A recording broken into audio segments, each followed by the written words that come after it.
Hi, everybody. Oh my God, I'm so excited to be here. I hope you guys are too. The goal is to give a lot more free classes so you guys could chat with me and you guys could interact with me.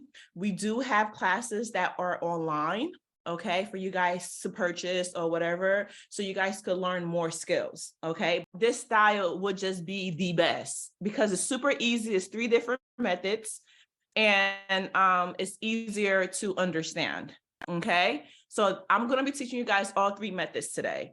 And it's something quick. It's something that takes about like 3 to 4 hours if you actually, doing a client hair, depending on how fast you are. But even if you're not fast and you're a beginner, you could actually do this style within 4 to 5 hours. It still gives you time to take another client after. So just to be safe, for my beginners and for my experts or for my intermediates, I just wanted to go with Knotless Twist because I feel like everybody could benefit from it, especially those who are beginners. That's why I decided to go with this style. Listen, if your child is into hair, even if she's 5, because my daughter is 5 and she's into braiding, I'm teaching her now. So if she wants to do hair, let her come in, let her understand the methods and everything. It doesn't hurt to start young. Guys, welcome back. This is my client, Nat. Say hi. Hi. So today we'll be using her as our model, all right? And we'll be doing Knotless Twist, like I said. First things first, when your clients sit inside of your chair, the first thing you want to do is what? Anybody? Anybody know? What's the first thing? Analyze the scalp. Very good. Well, on the test, if you're going for your license, the first thing they're going to say is to drape. There we go. Very good. It's to drape your client, right? Why do we drape clients? That's where you prevent anything getting onto their clothes and stuff. Yes, very good. We drape them so anything that you're going to use, products and everything, doesn't get onto their clothes. All right. Can we reuse the drape on the clients, the next client that come? No. Why? Sanitation. Sanitation, but technically you can. You can reuse a drape if you're using a neck strip. Okay, the only thing you cannot reuse is a towel. Okay, because you don't want the drape to touch the client's neck. You will put a neck strip on their neck, all right, and then put the drape on. Just like when you go to a barbershop, how the barbers use the drape, the drapes over again. So you could use the drape. Unfortunately, I'm not using the drape because I didn't want it to get it all over the place. So I'm just letting you guys know, okay? The second thing you will do is to sanitize your hands, which I did already, just didn't see it. Okay. Now, the third thing you would do is to analyze the scalp. Okay, once your client sit in your chair, all right, after you drape her or him, you want to analyze your client's scalp. It's very important to do that because of what? Anybody know? Anybody know why it's important to analyze your client's scalp? To make sure they don't have any like scalp conditions and stuff or lice and all of that good stuff. Absolutely. That's a good one. So you want to make sure your client hair is clean. You want to make sure she doesn't have any redness. You want to make sure she doesn't have any like bumps, bleeding, because if she has that, then you cannot work over her hair. Okay? You can't work over that. All right, you have to refer her to who? Dermatologist. Doctor. Yes, a doctor, dermatologist. Yes. All right. Now, if you guys follow our page, you know that we do specialize in alopecia as well. So it's very important to do consultations with your clients prior to their arrival because you want to know what type of hair condition they have. All right. Not everybody have the perfect hair. And not everybody is very confident to come in to talk to you in front of clients, about their hair. So having like a little pre-consultation, a one-on-one phone call, a Zoom call will help them to have that confidence to come to you, to build that confidence, to build your confidence, their confidence to come to you and trust you to give them the best hairstyle that will camouflage the problems. So what am I touching right now? What is this called? What is Shaft. The shaft. Yes, that's what we manipulate and that's what we cut. It's dead. Okay, I want everybody to know that. This hair is dead. Okay, if I cut her hair, she's not gonna feel it. Imagine if your hair was alive and I cut it. You know what I'm saying? Right. Like, you would be literally screaming every time you get a trim, no? That Because would be cool. yes, because it's dead. When you get a trim, when you get a blow dry, whatever, you know, you don't feel it. Nat, do you feel this? No, Does it hurt? no. All right, now what I'm about to do now, you may feel that. Okay, I'm gonna pull on her hair a little bit. Where am I pulling it from? Scalp. Yes, The root. the root. The root. Yes. Do you feel that, Nat? Yeah. Yes. Why? Because the root is under the scalp. When I see people's videos, sometimes they say, yeah, I am braided from the root. Technically, correction, please. You're not braiding from the root, because if you was braiding from the root, she wouldn't be in your chair. She'll be at the hospital. Okay, so you're braiding from the scalp. All right, we braid from the scalp. We don't braid from the root. The root is under the scalp. All right, the root is under the scalp. The root is connected to follicles, the derma papilla, which is the mother of the hair. It gives blood and it gives nutrients to each strain of hair. Okay? So if the follicle and the derma papilla are dead, you have no more hair that's gonna grow out. If it's dead completely, that's it. Okay? But I'm no dermatologist. All right? I'm just a teacher. So I'm just telling you, if you go to a dermatologist to tell you about the follicle, this, and that, all right, then whatever they could do for you or whatever they could do for your clients, yeah, some people get injections, some people get other hair treatments. There's a lot of stuff that people do, all right? But I'm just trying to give you the understanding of where the follicles, not the follicles, we can't see it here, what the scalp is and where the root is. So when we're making any types of content or when you're trying to educate your client, you know what to say to them, all right? So that's all I'm doing here, all right? So this is the shaft and this under the scalp is the root. We good? Yeah. Now, somebody say cuticle. Anybody say cuticle? Yeah. Beautiful.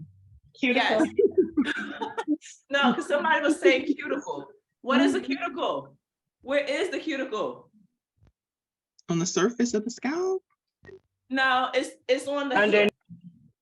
It's Yes. on the hair. Yeah. So the hair has 3 layers. Okay, the hair has 3 layers. All right, it has the cuticle, the cortex, and the medulla. Mhm. All right. So the cuticle is not in the scalp. It's outside on the shaft. Okay. It's outside on the shaft. So the cuticle is the top layer. All right. Let me see what I can use as an example, like a roof, like a what is it? A chimney on the roof? Like how it's like how they put they lay the roof down. And Shingles. yes, thank you. That. Yes, shingles. So there we go. The cuticle look like shingles on a roof. Okay, that's what it is. If you ever take a string of hair and you bring it down this way, you will actually feel roughness. But if you if you rub your fingers going up on a string of hair, it's gonna feel smooth. Okay. Now the cortex is where all the weight of the hair is. Listen, let me tell y'all something. Wording, I'm gonna try, okay? Because I speak bad languages and I'm elasticity, right? Elasticity. Yeah, come on. Yes, where hair stretches and everything. All right, and where hair takes color and all of that, the cortex holds that. A lot of hair do not have a medulla. I'm sorry, I'm kind of going fast. I know we're on a, so a lot of hair do not have a medulla. A medulla is for like beards, like some people that have very thick hair, our underarm hair, armpits hair, and some people have mustache. Yes, they don't have medullas because they're very fine, okay? And some clients do have medullas because their hair very, very thick. All right, but I'm gonna give a little history about cortex. Now, the only thing I feel like you will understand this is this. When you come in to get a perm or a color, let's use this, a color, okay? And you use a rinse or henna, all right? That stays on the cortex, all right? You understand what I'm trying to say? That means it stays on the hair. Every time you go to wash your client hair, you might see a little bit of color going down the drain, okay? Now, if you're using a dye that has to do with developer, you're now raising the cortex to go into the medulla. I'm sorry, to go into the you're raising the cuticle to go into the cortex. There we go. That's where all the color process, that's where all the, you know, the curls and everything happens. You understand? So now it becomes a permanent color. You understand? We get that a little bit? You want me to? Right. If you're using henna, those are stuff that just stays on the like on the cuticle. All right. You don't use developer, you don't use bleach, you don't use any of that. You know, it's like just a tint. Like back in the day, how we used to use Kool-Aid for our hair coloring. I know y'all tried that a little bit. When your mom didn't want to take you to the store, you got yourself a little Kool-Aid and mixed it up and put it in your hair. You know, so I know I did that. So I'm just saying. So it stays on your hair. Somebody said, wow. Yeah, that stays in your hair, but you can't really see it. But when you go in the sun, you can really see it. Okay, that's just like a rinse or something. But when you're using developer and when you're using you know, box dyed and stuff like that, yeah, now you're really getting deep. You understand? So want to clear up again, if you are a braider and you are a professional hair braider and you own a braiding salon, or you want to get into braiding, you cannot perm, you cannot dye, you cannot do anything that has to do with chemicals. So I just want to clear that up, okay? They do not allow that. Braiding is just for, like, the braiding license in general is natural hair braiding, like natural hair styling. You could shampoo, you could trim, you know, but you can't really do, you can't even do color. In one of my classes, a client, like not even client, a student asked me like, hey, Aisha, what if I'm coloring my mannequin, like my, not mannequin, my wig, and state walks in, would I get fined? I say, damn, that's a good question. You know, because you're not technically doing a real person's hair, but you're still working with the products. You understand? So would you get fined? Can anybody ask me that, answer that question? If state walks into your salon and you're working with box dye, or if you're working with perm, or you're working with anything, but you're using it towards a wig or something, would you get fined for that? Yes, Yes, why? it's a chemical process. It's a chemical process, but is it on a human? No. Right. No. Yeah, you get that?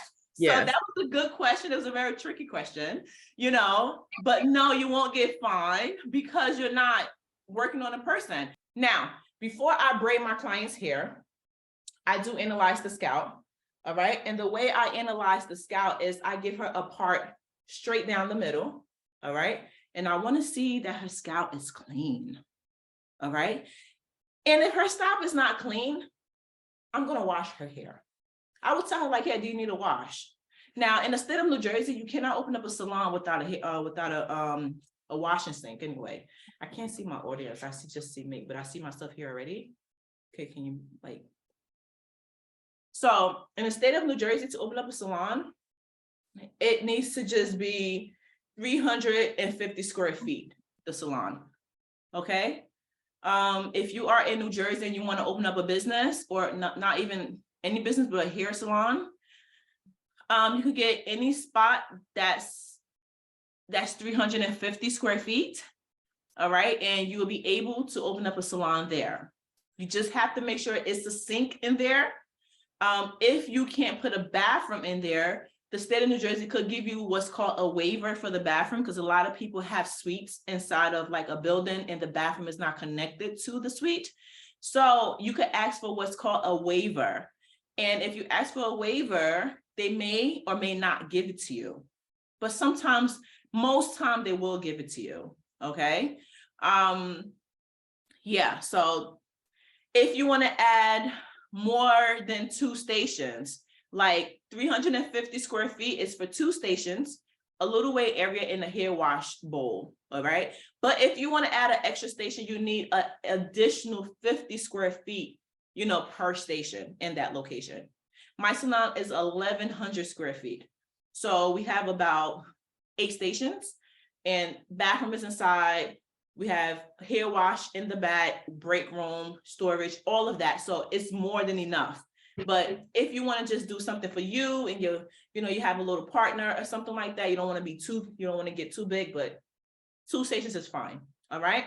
So some places do not have a hair wash sink. They tell clients to come in here ready. That's what they said. But by law, you got to have a sink. So even if a client's come in hair dirty, you can't work over her hair without her hair being clean, because technically you don't really know what's going on.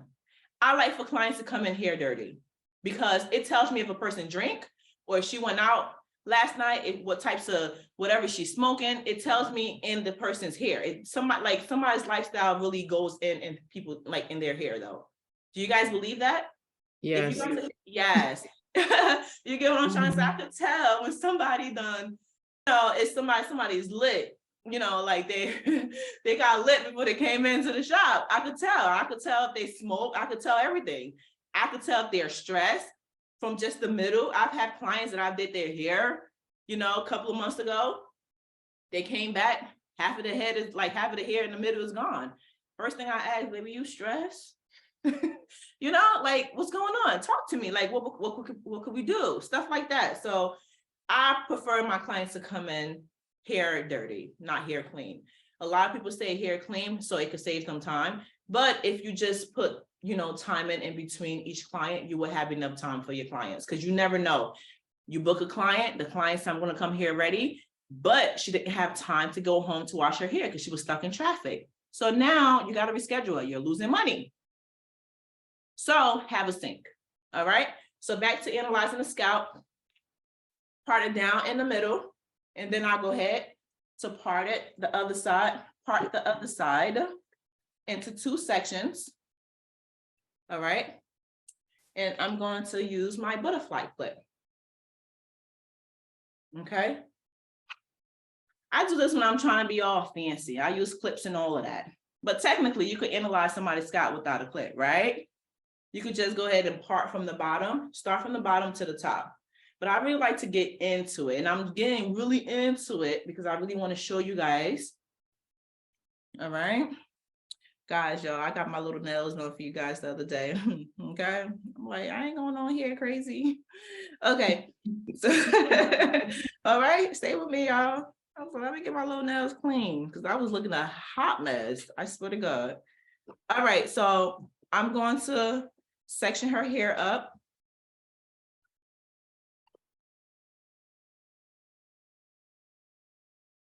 All right, and you want to just make sure her scalp is given clean. No redness, no nothing. And you want to just gradually keep parting like that and open it up. Keep parting, open it up. As if, I don't know if you were, okay, when we were kids, you know how our parents used to grease our scalp? So you know how like they part it and then they go ahead and take, what is it, Dax? Or Blue Magic, I know y'all know that, and then just take like a fingerful and just slap it here and just go that way. So basically, to just give you the understanding, you just want to just keep parting and open her hair up just to see what's going on. You want to just keep parting. Okay, you want to make sure her hair and her scalp is super, super, super clean. All right, you want to do it from the bottom to the top to the bottom. Before you wash or anything, you want to make sure her hairline is perfect. And even if it's not, you give her the style that suits her, but just make sure there's no, like, you know, pussing, no redness, no bleeding, no nothing going on. All right, so you just want to make sure her hair is good. Okay. Say what's up, girl. Hey. Okay. All right. So now Now that we did that, if her hair was dirty, I would give her a good shampoo. I would use a towel, put it on her neck, okay? Take her to the shampoo bowl, wash her hair, okay? Now, I had questions also about products. How could I start my own product line? This and that. Do you need to go to school to become a product seller or whatever they say? No, you don't. If you want to start your own line, listen, these are classes that I will be teaching. I actually said, I told my team the other day, I said, yeah, let me teach the people how to start their own line and everything. Let me put them into the connects and stuff like that. That's not an issue. I'm here for you guys. Another thing is, no, you do not need to go to school to have your own products. But what definitely helps is to have the understanding of what each product do. So you don't just sell the people anything that you don't even know what to do. You understand what I'm trying to say? Some people don't even use their own product, but they say that they sell it and it works. So you want to make sure that you're selling something that you have understanding of. But granted, some people don't know how to do hair, but they know about hair. Like, to me, I don't know, like, I will want you to do hair so you understand that you're using your own products on people and then you see the results. But some people really go to school and they really know about hair, but they just don't do hair. So they could sell the products and they could sell the hell out of a product, you know? So yeah, so when it comes to like getting your own products, it helps. Like, yeah, it looks great and it feels great that you could actually help others to get their own product line going, you know, and you can help others to grow their hair as well. And it's a story behind it, right? Why would you want to start selling products? Because I suffered from hair loss, yada, yada, yada, this, and that. And people will believe, like, do it from your own story, okay? Like, if you want to motivate others, you have to make yourself an example, basically, you know, have a story behind it and to motivate others. Do you guys have any questions? No? Anybody? About products? Anything? Okay, back to washing hair. So I put the towel around her neck and I'm gonna be washing her hair, yada, yada, yada. As I'm washing her hair, I'm not using my nails, okay? I'm not like being a monster here. Like, I'm gonna use my fingertips and I'm gonna wash her hair and I am going to wash it, going in circular motions, all right? Give her that good massage, wash it, shampoo, condition it, yada, yada, yada. And then go ahead, dry her hair. And then after I'm drying her hair, I'm ready. Her hair is clean and that's it. If she needs a trim, I'll give her a trim, but she doesn't need a trim. So we're gonna start with the process. Any question before we get started? No, it's time to get started. I hope you guys are excited because I'm excited to get started. I'm going to teach you guys 3 different methods of how to do knotless twists. And believe me, if the little girls on here are learning this method, mama, get them a doll because they are going to be practicing every single time. Okay, and because it's so easy. The method is very easy. I had another question about left-handed styluses. Anybody on here are lefties? Okay, well, let's get started. They're like, well, just get to it. All right, so I am going to be using our braiding gel, okay? Along with our natural hair growth oil, which is castor and peppermint oil mixed. I put a little bit in her hair, but you don't want to OD the oil because you don't want her hair to be slippery. All right. Now, how do some of you guys part? Because I see some people parting, starting from the middle first, and then they do like a box. I don't know, like it's weird. Anybody part differently before we get started? I usually do ear to ear. All right, there we go. That's what I was saying. Some people start here. Let me take this off. Some people start from ear, right? Is this how you do it? Start from here? Yeah. And then to the other ear, right? Right. Let me put this chair down a little bit. I'll put her back up.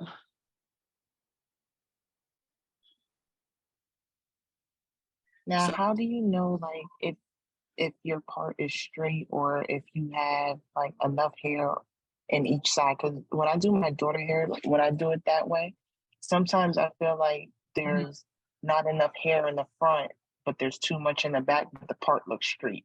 Right, so that's why we pre-part first. Do you understand? We'll pre-part before we will do anything.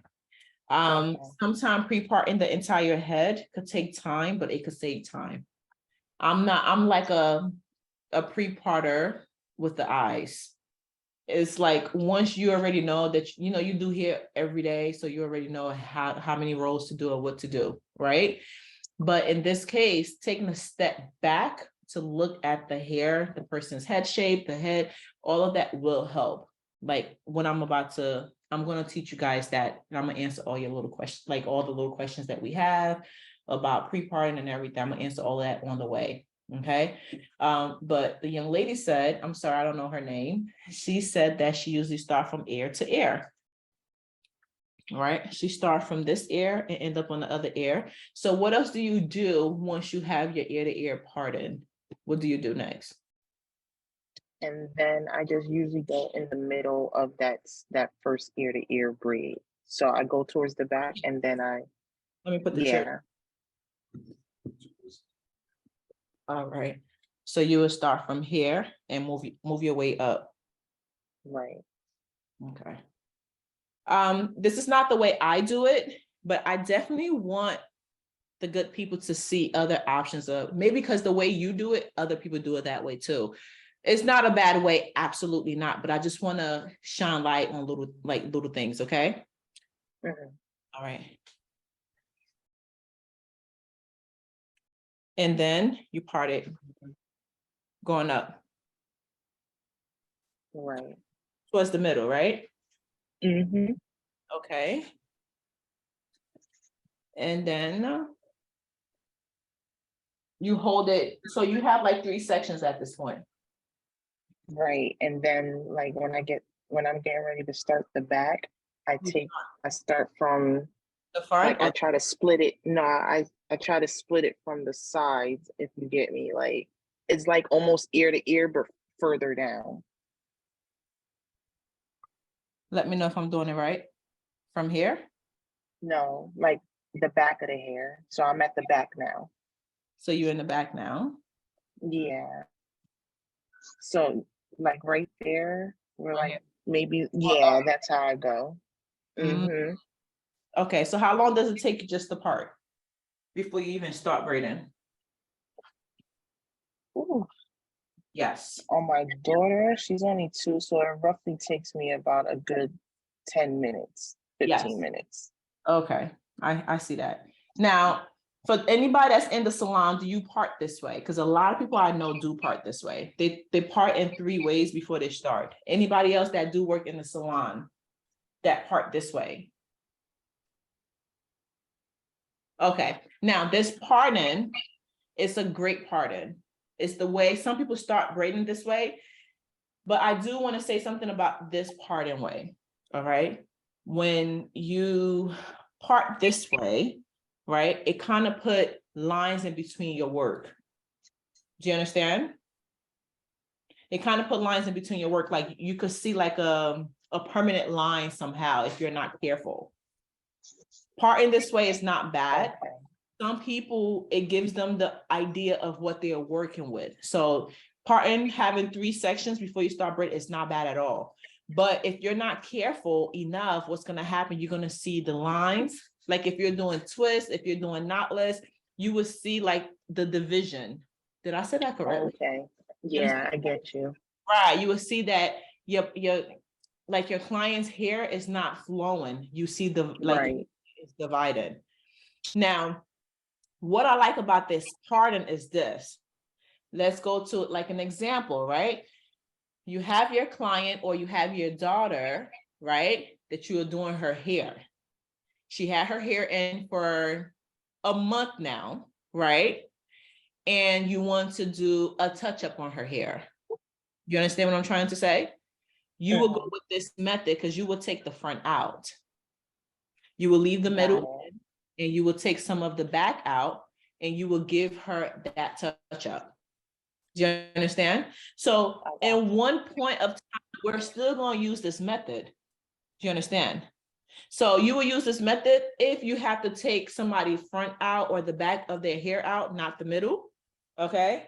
And you're going to give that client a touch up. You understand? Okay. Mhm. There we go. Now, another way you could use this method is this. Now,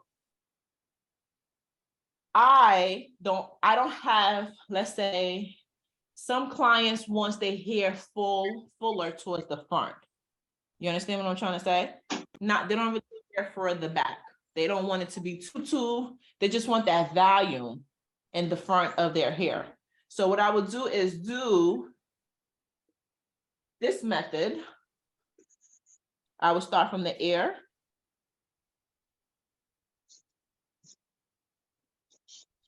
Just like how you said, I would give it like a three-way parting. All right.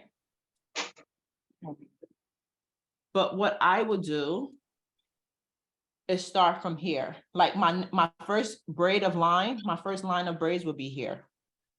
Do you understand? So I would start my hair and make the hair fuller here and keep working my way up.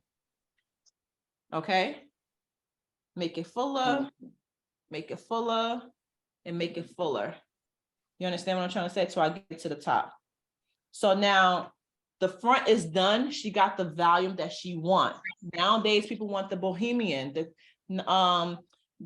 curly hair, the human hair, or the synthetic hair. So some people want more fullness towards the front than the back because they don't want it too big and too heavy, but they want that volume in the front. So if you want volume, you start from the front. To me, you start from the front, so it just gives you a lot more volume. You understand what I'm trying to say? Because what happens is if you start from the back, if the person tell you, hey, I want more volume towards the front, you start from the back, what's going to happen? By the time you get to the front, you either have no more hair or you're stuck calculating throughout the whole head. How are you going to give that client that volume from the front? So start from the front first to give the value, then work on the back. So this parting is great for certain reasons. You understand what I'm trying to say? Anybody have questions before we move on to other partings?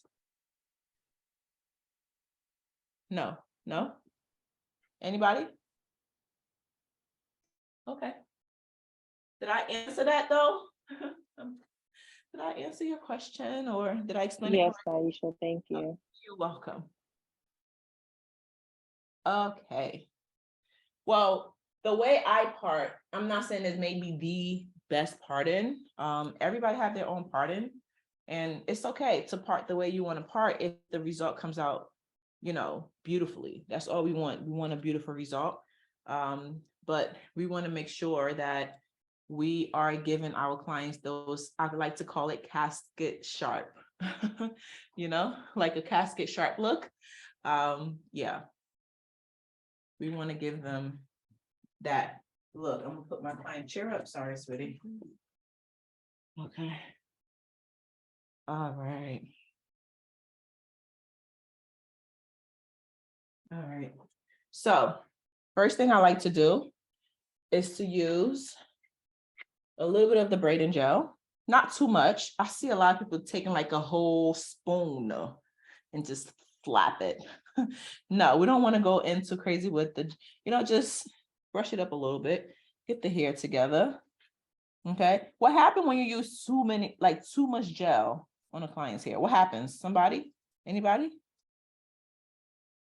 Causes buildup. It leaves like the white particle buildup. Yes, absolutely. It do leave a lot of buildup. Okay. And we don't want that. And not only that, gel. I'm sorry. It makes it harder to grab too. Thank you. I was going to say that. That's the next thing I was going to say. Gel kind of turns into oil after a while, depending on the person's hair texture and the hair type. So if you use so much gel, it's going to look cakey already. And talking about someone who has psoriasis already, using that much hair product already on their scalp is a no-go. So you gotta be mindful. Some people come in, they already have flakiness and everything going on, no matter of the great wash or anything you gave them. So we already know that they're already suffering from some type of hair condition. So you don't want to cake up their scalp already with that. Because what's going to happen is she's going to start itching. And if she's itching, your braids that you did is not going to last. So now it's going to make it seem like you didn't do a good job when you technically did. Right? So we want to be very mindful of the amount of product that we use, because after we do the client hair, well, what are we going to do? We're going to put mousse, we're going to put spray, we're going to put, we're going to put oil, we're going to put extra stuff. So we're just caking and caking and caking. Right? So let's be mindful.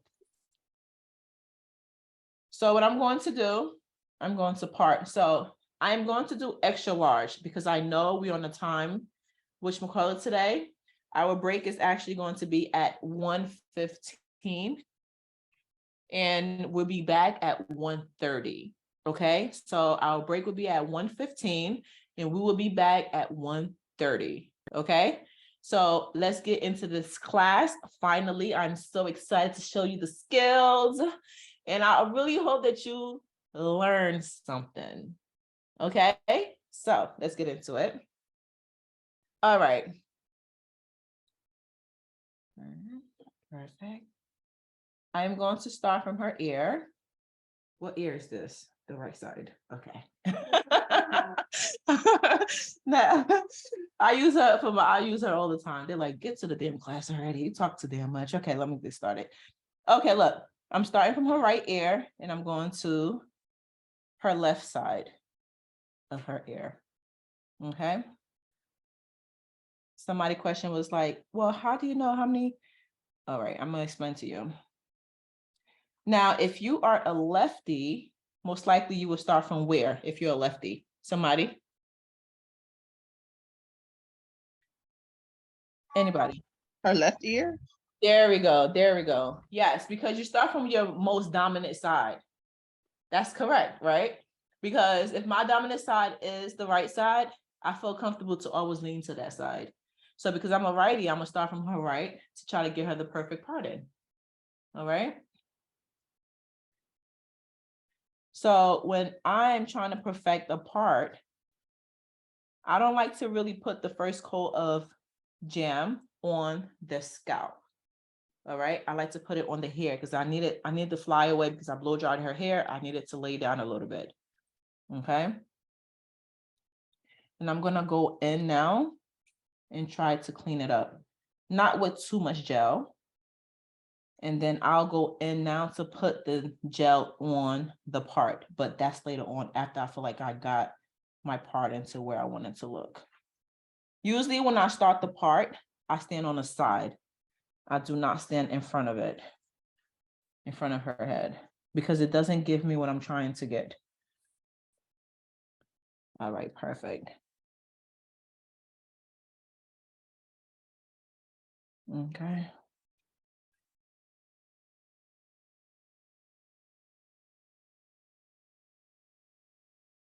All right. Does my part look straight to you guys? Yes, no? Yeah. All right. Yes. One of my team members just asked me, does it have to be super straight? Yes, it does.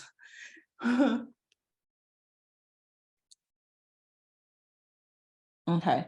So you see, I was able to achieve that without, wait, let's turn. All right. Y'all see that right there? We have to make that straight. I was able to achieve this without too much gel.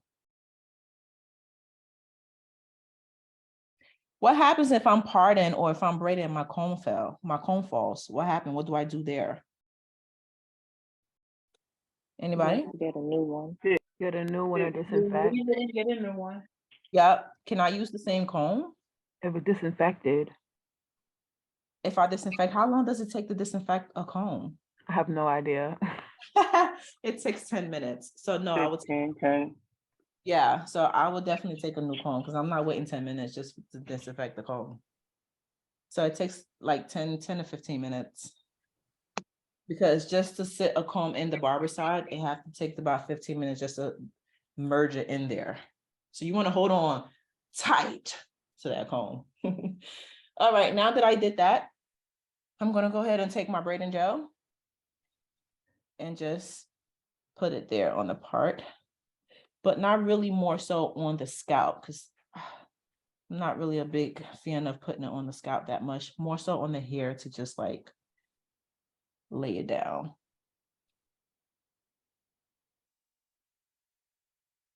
Okay, like that. How did I do? Is it good? Okay, now I have this rule in my shop where every size has different sizes for the head, like different amount of braids that need to go on the client's head. All right.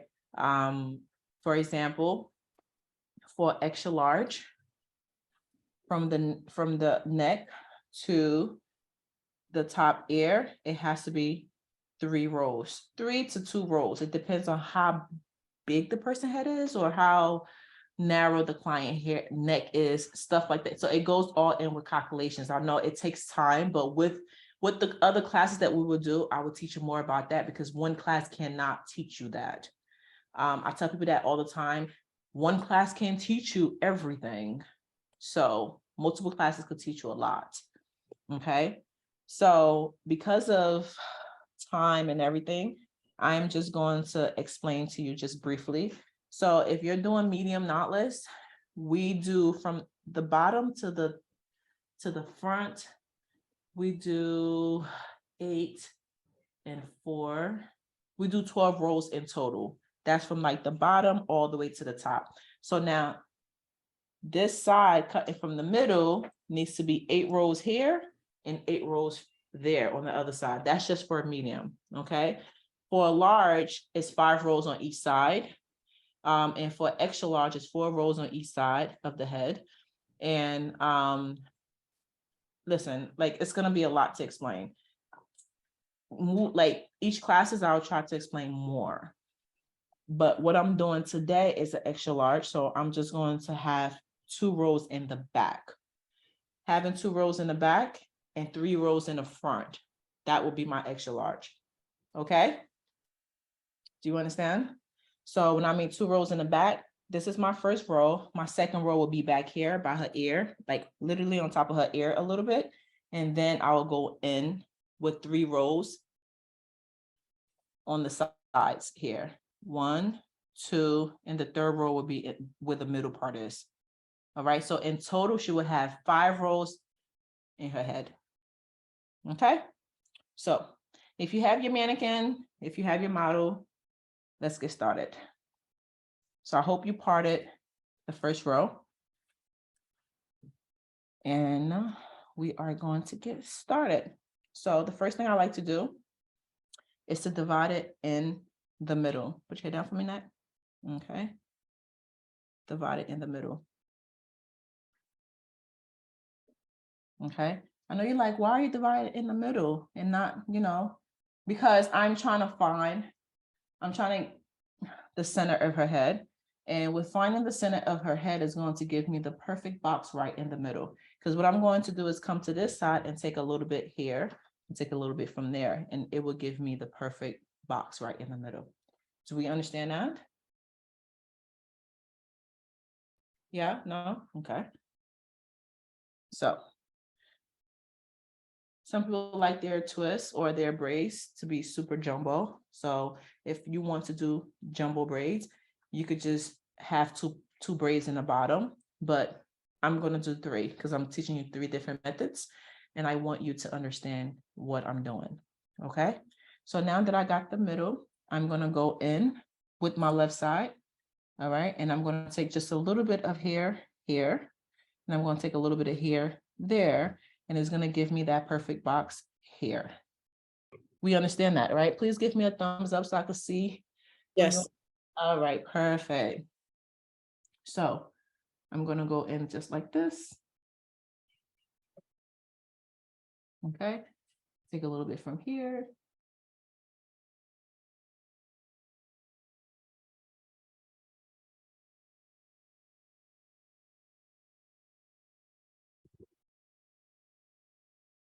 make sure when you're detangling, you want to start from the bottom and work your way up to the base, not to the root, to the base. Okay. Just want to make sure your parts are great.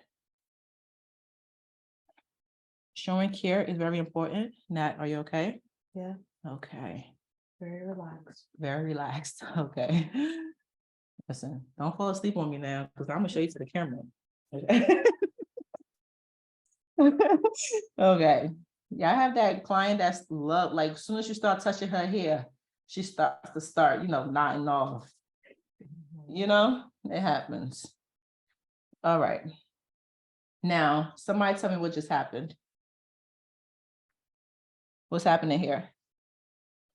If you could see it. Uneven. It doesn't look like it has enough hair. Thank you. Very good. So that's why it's important to do what? The pre-parting. There we go, pre-part, because now, I don't know, one of the questions we had earlier was like, how do you know what enough hair to put in a braid? This is what you would know, because this is how you would know, because if I would have pre-parted just this braid and started to braid, right? And did not calculate what, like the amount of hair will go into each braid, I would have been stuck with the smaller braid on this side. Do we understand that? That's why it's really important to pre-part. I'm not saying the entire head, because that would take you about 30 minutes before you do anything. You understand? But pre-parting each row will really help. And knowing the amount of rows you're going to do in your client's head really helps as well. Just by looking could tell you. But for beginners, if you have the time, try to pre-part the entire head first.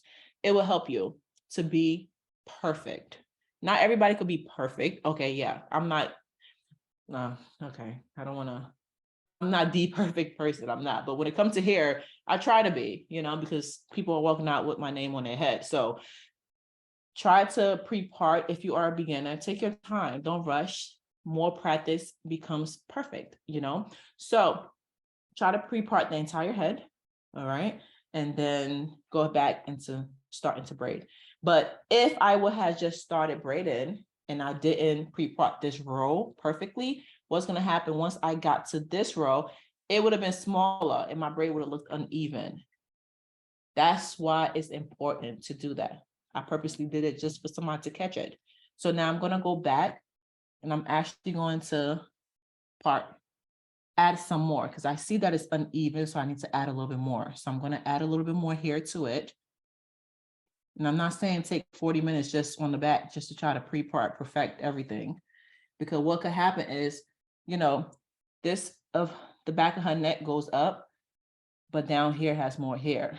So just by filling it will help you to understand what amount to put in each braid. Okay.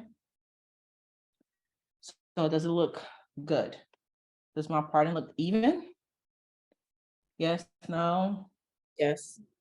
Okay, perfect. So I'm just gonna put it out the way. I'm just gonna give it a little bit of twist. Okay. Okay.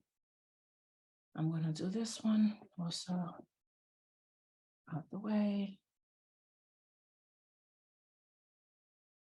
Okay. So what I'm going to do is to clip this here, only because I'm going to start with the middle. I want you guys to see what I'm about to do. Now, I'm going to start with the most easiest one that I feel like everybody could get it, even your 5-year-old daughter. I swear, like, this method right here is the most easiest, that it makes no sense. This method is great for short hair. Let's say 2 inches max, the shortness that I'm saying, 2 inches. Maybe even 1 if you can grip it, but don't pull the person down. If I look like hurt, don't, but let's stick to like 2 inches. It's great for all lengths, textures, especially those who have very soft texture hair. I'm gonna turn you. Those who have a very soft texture hair and you feel like you can't grip it. Okay, so this is a great method. Okay, so there we go. I got it. For this method, you need rubber band. Okay, little rubber bands. Do you see that? The little ones. So you need 2, not 1, because 1 could pop, right? So 2 is good. All right. So what I did was, I'm gonna just show you. If you're going to use this method, just make sure you put oil, okay, on your rubber bands. Take like a little bowl. All right, make sure your rubber bands are very oiled down. All right. What know exactly does that do?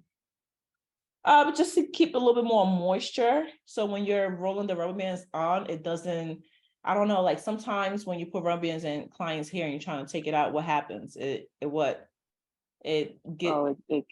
to the hair. attaches. So with oil on it, it kind of don't keep it from attaching, just from experience. It's not really a help to say that it keeps it healthy, all the stuff we hear, remedies and stuff, but no, to me, it just helps it to not attach the hair on, like, pull it on the, on the rubber band, like the rubber band pull your hair type of thing. Okay. Because the oils will have the hair sliding right off, that's just that. Right, okay. Right. But that's honestly, that's the reason. Okay. When you are taking out rubber bands in somebody's hair, you don't pull it out. You actually use like a little razor and tap it on there and it will just start to unravel. Right? So we want to do that. So, Wow. anybody, somebody had a question? No? Anybody had a question? No, these are all great tips. Oh, okay. Great, thank you. All right, so how can I do this one? I want to see diagonally or straight or up and down. Let me see. Nope, diagonally. All right, I am going to part this diagonally only because I don't like when I do twist and the part is right in the middle like that. I don't like it. Okay. I don't like when like you do twist and then like there's a line coming down. So when you do like a diagonal part, it kind of covers it. Like it covers it. You'll see. So I'm going to part it going down. And it's going to give me like a little triangle at the top. You see that? It looks like a little triangle at the top, and it's like a triangle at the bottom as well. But we're going to stick to, this is a diagonal part, isn't it? Yeah, okay, cool. So I am not going to put no jam or nothing in there because I'm not, you don't need it at this time. But what you do want to do is put a little bit of braiding gel on the top and on the bottom. Okay, not really in the middle because you don't need it. Something magical is going to happen in the middle part. All right. Are you with me? Should I move on? I know some people have their models or some people using their doll. All right. So you want to part it into 4 sections. After 4 sections, the middle section, we're going first, part it diagonally. Make sure you have 2 triangles. Okay. 1 at the bottom and 1 at the top. Okay. Make sure it's even amount of hair on both sides. Let me get a clip so I can hold this up. All right, now you see it. Okay, perfect. Now, let's get into hair. We use expression. It's pre-stretched already. Back in the days, we didn't have pre-stretch. We had to get the long ones and we had to pre-stretch it our damn selves. It was like, wow. The amount of time that we put into pre-stretch, boy, it was a lot. Okay. So yeah, but there's two different types of hair. We have hair that's pre-packed or packaged with alkaline. Okay. And some of them that are not with alkaline. We have some hair that people are allergic to and people are not allergic to. Can somebody tell me some differences? Anybody? No? I don't know if it's a Kinkaline or. Well, yeah, some people are allergic to Kinkaline. Some people are allergic to the kinky twist. You know the kinky twist? Anybody know Marley here?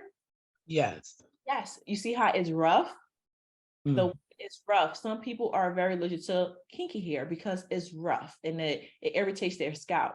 And somebody that do have psoriasis that scratches their hair all the time, you don't want to use kinky hair on their head because it's going to irritate them. I'm allergic to that.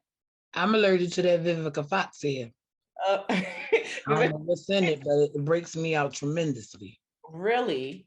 Really. Is it the braiding hair or is it the Marley hair? It's the braiding hair. It's not even the Marley hair. I'm so like I can't even smell it and I'm allergic to it.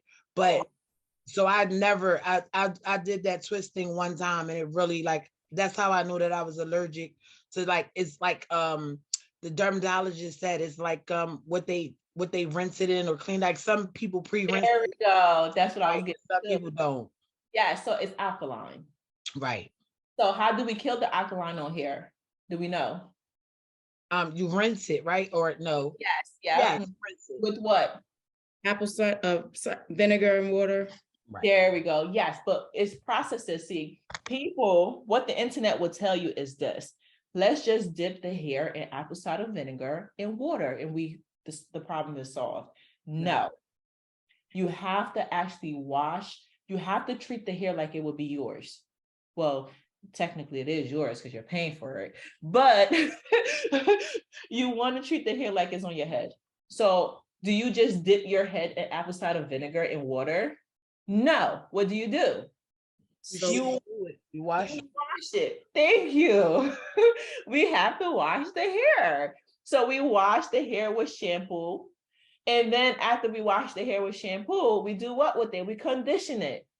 Okay. After you condition it, then you rinse it again. After you rinse it again, you go in with what?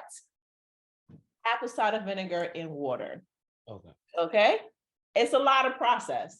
So dealing with clients that suffers from alopecia or have problem areas in their hair, I said, you know what? How could I help my clients? Because honestly, time is a big thing, right? So imagine that your client is allergic to something and you don't know. So what do you have to do? You have to do a consultation. It always go back to the consultation because you have clients that did not do their hair for years, 15, 20 years. You understand? And because they didn't do their hair, you don't know what they're technically allergic to today. So I said, what could I do? So what we did was started an ATV line. It's the same hair that we use, but what we did was actually washed it ourselves. Because I don't like when I go to the beauty supply store and they say, oh, hair for sensitive scalp or, whatever, but it's pre-packed already. So this is another thing that you could do. All right. It saves you time and it's a great product. Right. So what we do, we wash the hair with everything that I just said, shampoo, conditioner, and everything, and then let it air dry. You cannot blow dry hair because if you blow dry, it's going to be super silky. It's just like putting hair in hot water when you add heat to it. So it's going to be hard for you to braid. But letting it air dry, you will see the difference from like the beginning of the packaging and the end of it because it's going to be super light. Understand what I'm trying to say? So you could definitely kill the alkaline on hair. All right. For those who are business owners or want to become a business owner, if somebody wants to get a hair that's like, let's say, pre-washed, and that would take you time, you could charge a fee for that. That's fine. You're gonna be like, oh, okay, well, you're allergic to this hair. All right. So if you're allergic to it, it's going to be this like $20 more just for me to process the hair, yada, yada, yada. I'll get it ready before you come in for your appointment. They'll be super happy. Now, for those, I know somebody may ask me, well, how would you know if somebody's allergic to it? Okay, great question. Excuse me. The way you would know if somebody's allergic to it is you have them come in for a sensitivity test. Do you understand? If you could do a sensitivity test for somebody, that would solve your problem. What you would do is divide their hair into 2 sections. You would do cornrows on one side with the non-processed hair that has the alkaline and everything in it, and you would do the other side with the pre-washed hair already. So the side that they're itching the most is the side that they're allergic to the most. And most time it always end up with the side that we didn't process, the hair that we didn't process. Trust me, I've done it so many times. And clients come back with like, they scratch their hair so much that their braids are already lifting. They're allergic to it, you know? So do you guys have any questions before we move on? I just want to tell you the differences with the hair and who's allergic to. Yes, it is. It is for sale online. I am going to have a wholesale button very soon. I'll just talk to my team about that. Yes, but this hair is definitely on self-align. The hair is on self-align. And it helps us to save time because we already pre-washed it. We already did everything. We actually have like a location where it's all products and it's just there. Okay. And we do it ourselves. We physically, like we do it ourselves. All right. Nobody else, like we don't factory order it or anything. I'm not ashamed to show the process of what we do. And I've showed those processes and stuff like that. Even on our website, the processes are on there. We use all our products to do it, you know? So yeah. Okay, great. So now let's move on. Do you guys have any questions?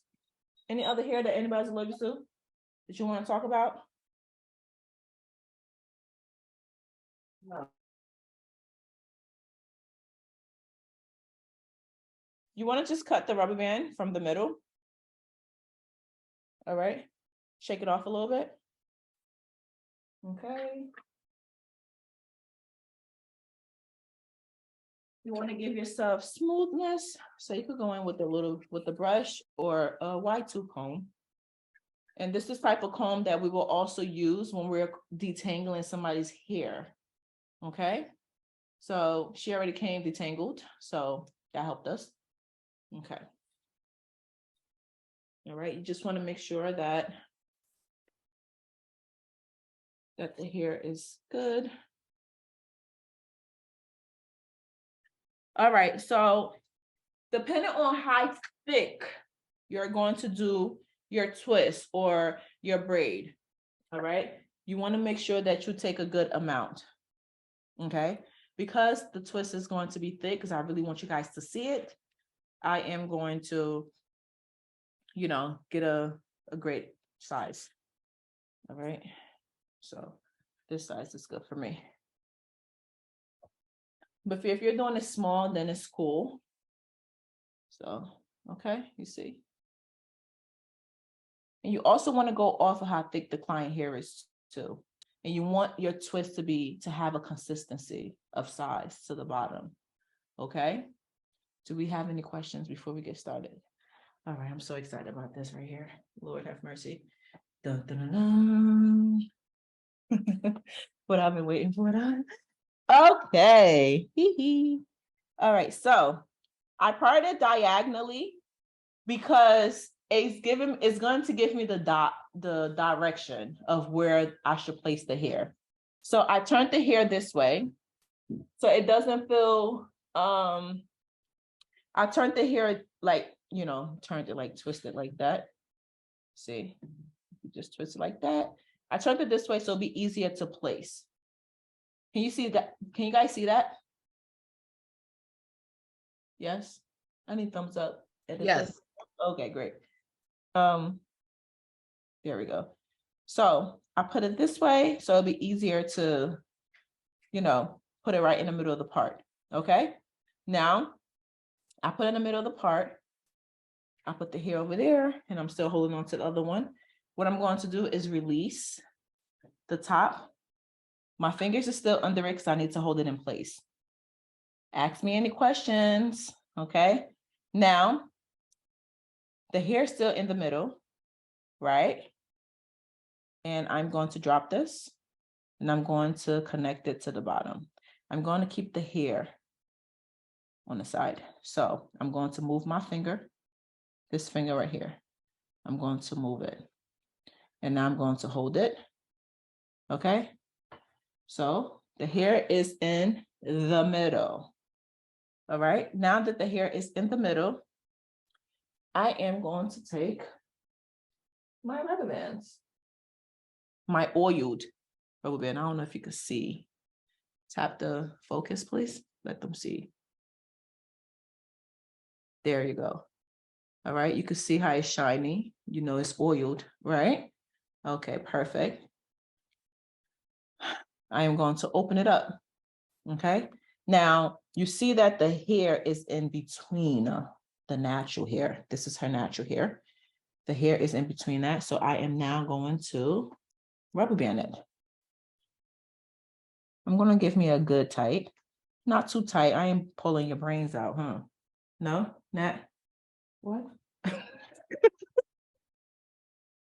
No, it's not tight. Don't mind her, guys. Yeah, so look, just give it a good grip. Okay. I can't kind of tell you how many times to rubber band it. You would know if it's a great tight or not, you know. You don't want to make it too tight. This style is very great for kids also because, you know, you're not actually twisting it from the base, so it doesn't really hurt. You're just gathering it. You know how like our parents used to put pom-poms in our hair? So you could start that way. Okay, so now what we have here, we have 3 different types of situations going on here. Okay, we have this hair, we have her natural hair, and we have the other hair. So what I'm going to do now is to divide her natural hair, and I'm going to just pull it to give it a little bit more tightness. You guys seen that? Yes? Yes, Was that easy? Yes. yes. It's very easy, right? Hey, rubber band saves the day, right? So we understand. Now, because we divide it into 2, right? We divide it into 2. And because we have 2 sections, Now, the way you know that you did it, if you did it correctly, mute everybody. Sorry. Can't mute everybody? Is it us? No. No, just mute everybody. All. All. Yeah, cool. We're good. Sorry about that. All right. So, look. Go live now. So we are going to pull it to make it a little bit tighter. And now what's going to happen is you're able to still move the hair in between, as you guys could see. Okay. So now what I'm going to do next is to take just a little bit of braiding gel. Okay. And I'm going to put it on the hair. And I'm going to put it on the extension as well. Okay. If your braiding hair is moving, that means you did a great job. But if it's not, that means it's going to be messy once you start twisting. So you want to make sure. Okay. So we're going to start now. So what I'm going to do, because I divided the natural hair to each synthetic hair, I am going to start. You see how like I'm twisting it? If you are already, you want to twist the synthetic hair coming towards you, like towards your left side. Okay. And then the other one going towards the left side as well. Okay. And then you're just going to start twisting like that.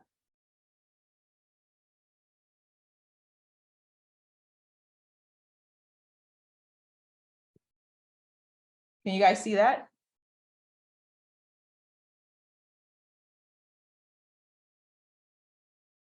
Yes, no? Any questions? Yes. Was that easy? Do you want me to do it again? Again, please. Huh? Again, please. Again. If you can do it again. Okay, no problem. But did it seem a bit easier, or do you need me to explain it a different way? I just need to know. No, it was way easier. It was a lot easier. Okay. You just want me to repeat it and do it one more time, correct? Yes. Correct. All right, perfect. So I'm gonna take that out again. How did I say that you take rubber bands out of somebody's hair? If you could remember. A razor. Tapping with a razor. Okay. Tap it with a razor. Okay. So remember what I said, if it's not sliding, you didn't do it what? Correctly. Exactly. Why? Because when the client come down for a takedown, especially for a style like this, it's easier to do this. Do you understand? Yes. Very good. Okay. So yes. Fortunately, I don't have a razor here, but I am going to use. So when you're taking out the rubber band, you want to make sure your finger is under it and you are putting your finger under it and you are pulling it out like that, pushing it out. You guys see that? Yes. Okay. Usually, if you have a razor, you would just tap it because your razor will be sharp, correct? Correct. Right. If you tap it, it comes out, but I don't have a razor. Sorry, guys. I'm gonna have to improvise. Be careful. Do not. So just like that. You guys see how I just did that?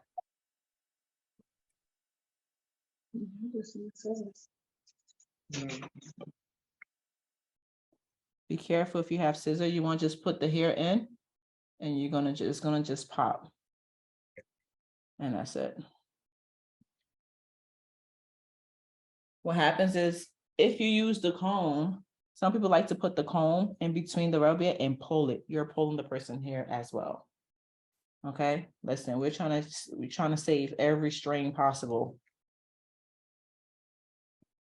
Okay, so again, one more time before we move to the next one, right? Because we have 15 minutes and we have 15 minutes before break.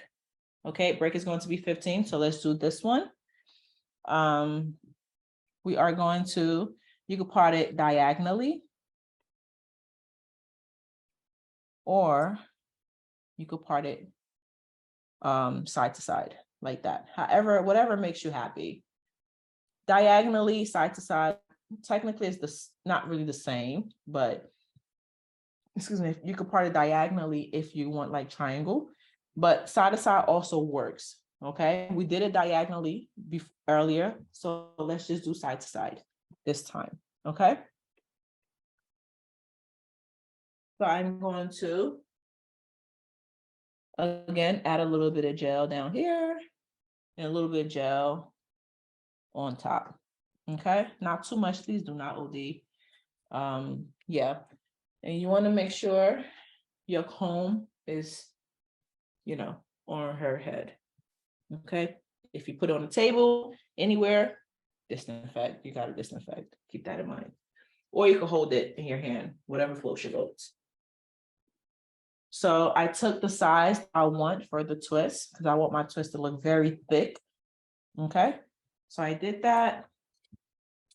And I am going to twirl it like a Tootsie Roll. Okay, twirl it. Clear the focus, please. Yep. Okay, perfect. There you go. You guys see that, right? Now what I'm going to do is put it in between this line here, this here. I'm going to put it in between. So I am not going to keep the hair like this and just put it this way. Because if I do that, then it's going to get stuck in the rubber band. It's going to be messy and it's not going to look seamless. So you want to twirl it first before you put it in between. You see how that looked versus how I did it the first time? Yes. Okay, perfect. So now that I did it this way, it's easier to actually connect the bottom and the top here together. But if I do it this way, it's really messy and it's gonna be a mess when I'm trying to rubber band it. All right, so put it in between. I'm gonna keep my hand, my index finger here in place just to hold it in place. Yeah, okay. So I'm gonna just throw the hair over her shoulders a little bit and hold the hair in place with my index. I'm gonna release the top, okay, because the bottom is already released. And now when I have a good grip with the bottom and the top here, I'm gonna hold it here and I'm gonna move my finger. Now I'm gonna move the hair to the side. Now we have the two hair to the side, the extension I'm saying, okay? And you wanna make sure that is in the middle, no pressure, you're comfortable, everything is good. Keep in mind, I'm teaching from the side guys, okay? Because if I was in front of you, then you won't see what I'm doing. So we need 2 rubber bands. Why do we need 2 rubber bands? Stability. Yes, and for it to, In case one pop. yes, there you go. So, but you want to get that good rubber band from the beauty supply store, all right? You don't really want to get the dollar store rubber bands because sometimes they pop sooner, you know? So 2 rubber band is good. And you just want to go ahead and rubber band the natural hair, right? Not more so like the synthetic that we left on the side. So natural hair, can you guys see? Because the sun just came out a bit over here. So you guys could see perfectly, right? Yeah. Okay, perfect. So now we're gonna go ahead and just rubber band. Okay. Don't do it too tight while you rubber band it. Don't be all rough. Only because you could go back and make it tight after you finish rubber banding. Okay.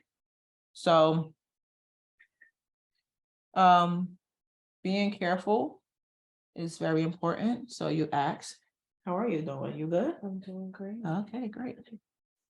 So I don't quite know how much you have to turn the rubber band around the natural hair because it depends on how thick the person hair is or how fine the person hair is.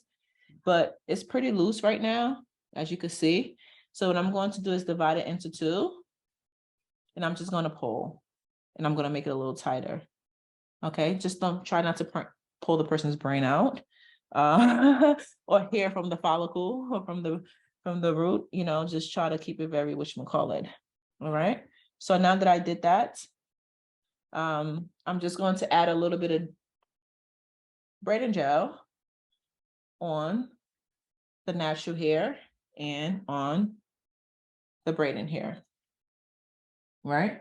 So next thing I'm going to do from that, again, if I'm able to do what, then you place the hair in correctly. Tell me. Move. Move it. Yes, there we go. If you're able to move the hair, then you place it correctly because when it's time for you to take it out, it's easier. When you're taking out the client hair, make sure you pull the hair out first before you start to cut. Because if you don't do that, because her hair is going to be old, you technically don't know what's her hair and what it's not. Okay, so very good tip. It's good to know. You don't want to cut nobody hair up. Who said earlier, lawsuit? You don't want that. You want to prevent that. All right. So now the next thing I'm going to do is take my client's hair and I'm going to try to tuck in her natural hair because her natural hair is natural and we don't want it to get frizzy. Okay. So you want to take the extension, put her natural hair in between it. Okay. And just start to turn like that. And because I'm a righty, I'm going to turn coming towards the left. Okay. Now, the other side as well, I'm going to do the same. You see? All right. Now I'm going to twist together. I'm going to give the right side to the left side.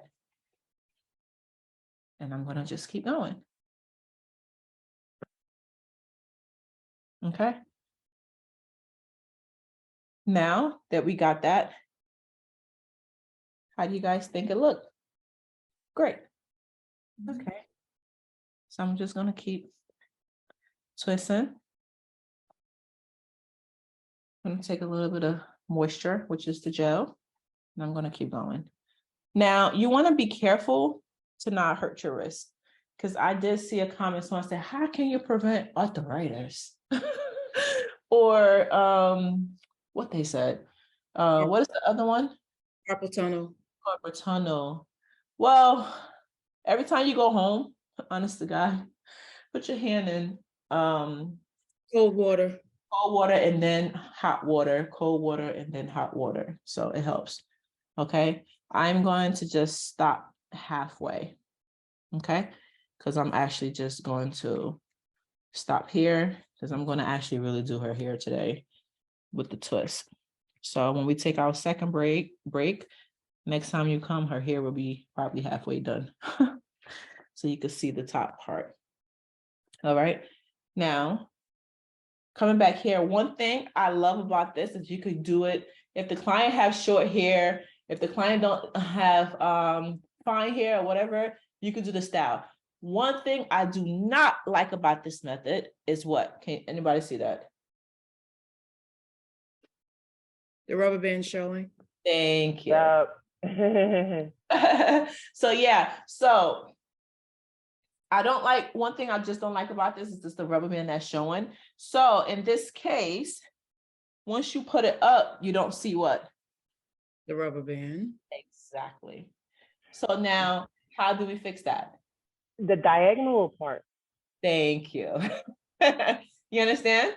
So whatever floats your boat, depending on the client's hair, also, you will want to hide the rubber band. So you will go diagonally. So we did diagonal first. It didn't show the rubber band, right? Or did you guys see the rubber bands there?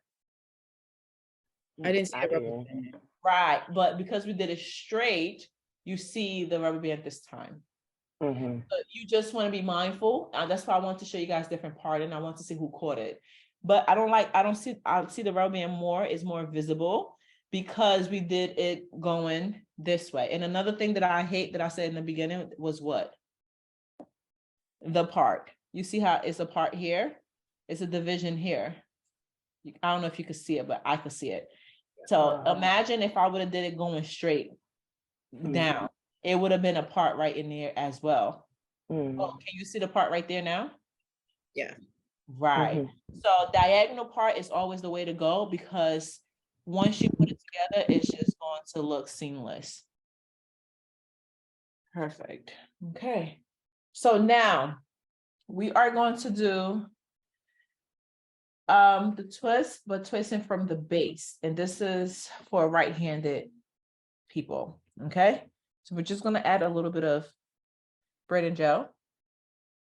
Back in the day, we used to call it jam. So sometimes I slips my, thoughts. But anywho, yeah, you get what I'm saying.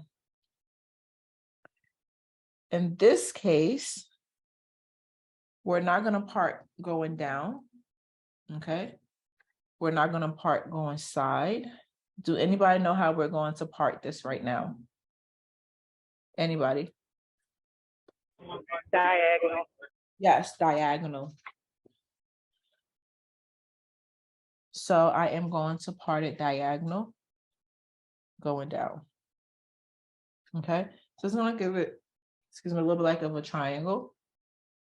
Okay, so we are doing diagonal parting. Okay,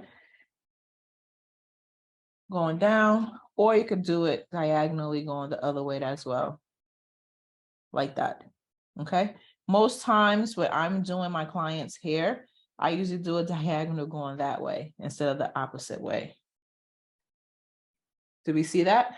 So it's like a upside down triangle. Okay. So perfect. But again, you don't want to OD, not OD. You don't want to exaggerate the gel. Okay. You don't want to. But in this case, you could put a little bit inside and on the outside. Just want to make sure you divide it perfectly. Okay. I am going to put that part up so you can see what I'm working with here. Keep in mind, if anybody got to go, we completely understand. You know, it will be emailed to you guys, the email, like we will email the class to you guys, you know, the recap, but we're going to cut it up, right? So it don't be too long. We'll cut it up and send it out. You guys can see the final results. So after we finish showing you how it looked or how to do the different methods, then we would just go into asking questions about business and then anything else. And then the final results will be emailed to you guys. Okay. But the great thing is I want you guys to have the process of how to do this, you know, knotless twist. So we're going to the hair again. All right. So I took the amount that I feel like will work best for the thickness that I want, like I did this one. Okay.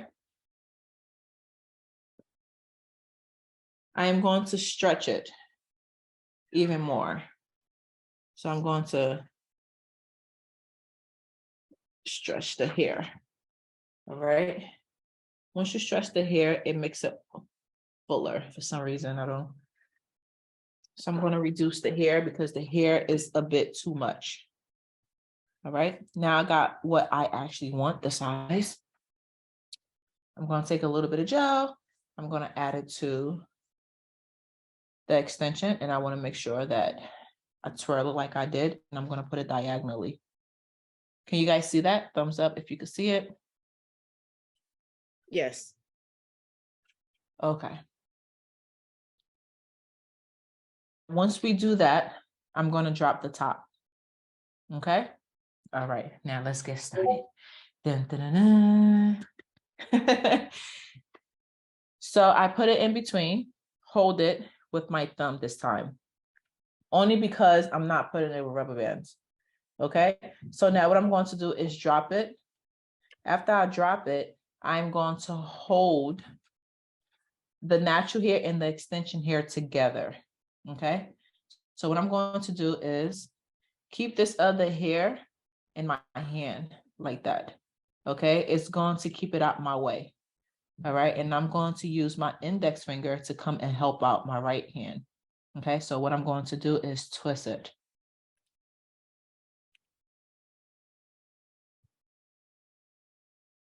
It's going to look like that. Can you focus the camera, please? I think we need a little bit more light. Can you guys see it? Yes. Can you see it clearly? Did you see what I just did there? That's good? Okay, perfect. I just want them to really see what's going on. Can you guys see that? Yes. Okay, perfect. So I just twisted her natural hair around the extension hair. You see her natural hair sticking out right there? And that's the extension hair right here. So put that together, you get a twisted base. Not a twisted roots, because the root is under the scalp. Get a twisted base, okay? Not too much gel going on, it's just perfect. So now what I'm going to do is take the bottom part and twist it going the opposite way. Now, because this side is held, this side of the hair is held with this hand, is going to be kind of hard, right? To help this hand. So what I'm going to do is try to multitask these 5 fingers here. Okay. So what I'm going to do is take it from here. I'm still holding on. Make me look crippled, boy, you know, but you know, it's okay to get the process done. This is what we need to do. All right. So I am going to twirl it, like put it around it like that. Take the hair and bring it around it like that. Can you guys see it or no? Should I do that again? No. Oh, okay, perfect. So now we are just going to keep twisting, twisting, twisting, twisting. Can you see that? Yes. You see the diagonal part, right? Yes. But once I put it together, it's going to close up like that. You no longer see diagonal parts. Okay? All right. So let me do it. And now I am going to twist.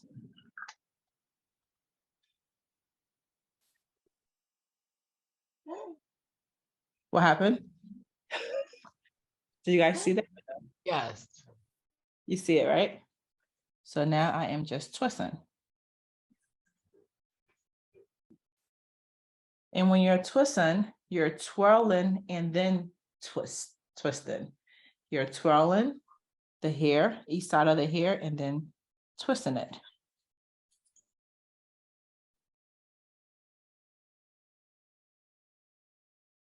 Okay, so now we see the difference. This one has what in it? A rubber band. Rubber band. This one And is, it looks a little thicker at the top because of the rubber band. yes, exactly, compared to this one, correct? Yes. It looks super. That one's pretty. I like that one. And it's like, okay. Right. Right. Yes, baby. So we see the difference, right? Right. We're not saying that the rubber band method is not good, but you know, we're just trying to prevent what's going on here. And this actually is more of a tightness. So I have a question. Yes. So I'm just watching from what I'm seeing. Rubber band method probably is better if you have shorter hair. Yes.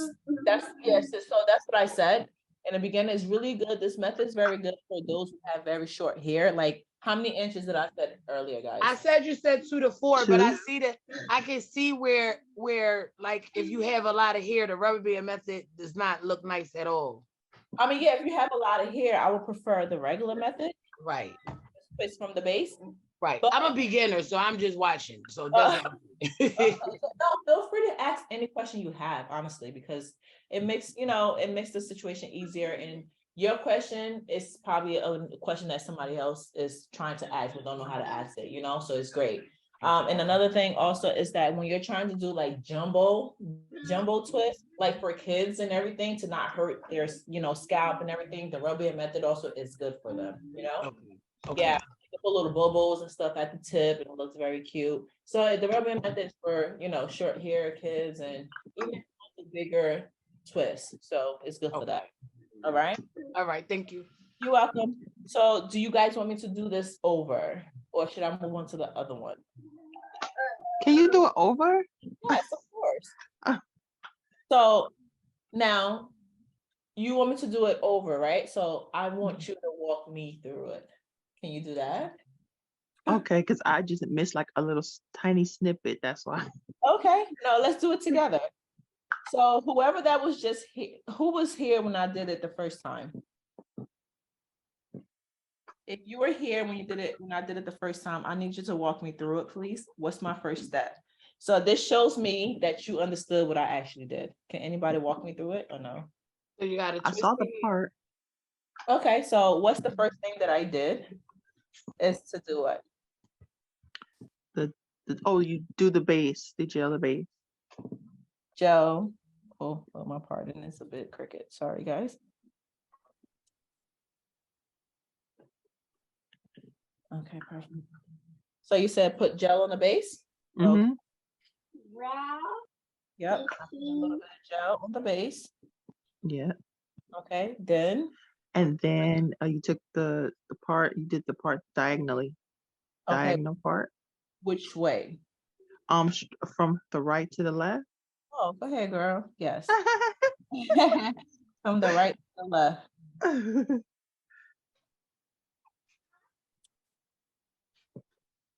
Yep. From the right to the left. Perfect. Okay. And then what else did I do? I think you took the okay, you clipped the hair. Okay. You clipped the hair up. Okay. And then I think you gelled the bottom part half? Yes, I just gelled it a little The bit. base. So just stay out the A little way. bit. Make sure I get the babies in the bottom. Okay. And then what else did I do? You grabbed your hair. You took your hair. Mm-hmm. I took the size that I wanted, correct? Mm-hmm. Excuse me.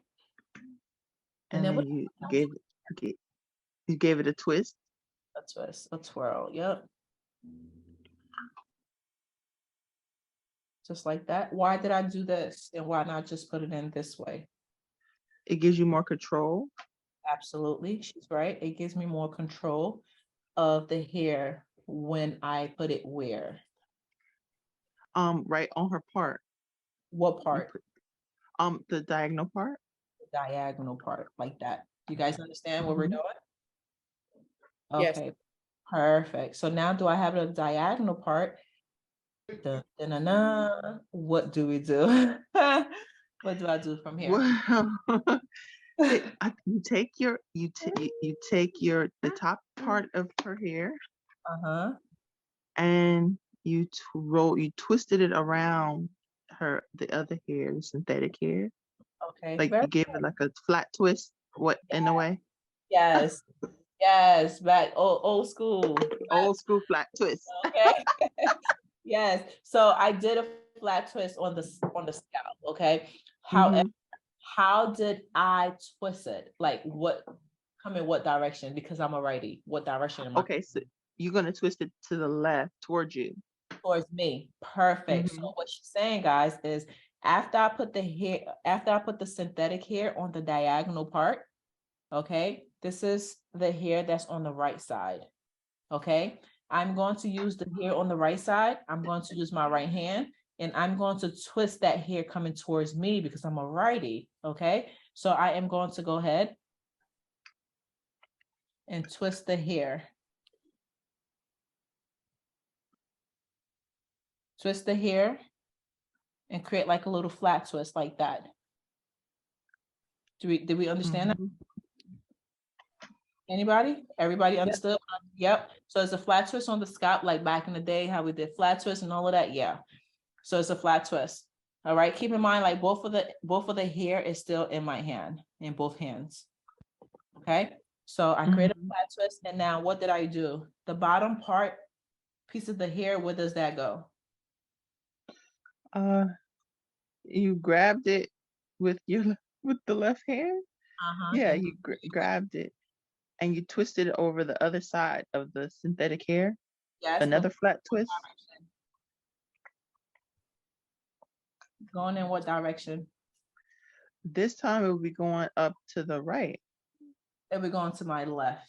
Left. There we go. Because if I did it going to the right, both of It's the good. two Yeah. going to the right, so it would cause to unravel, right? Unravel. Right.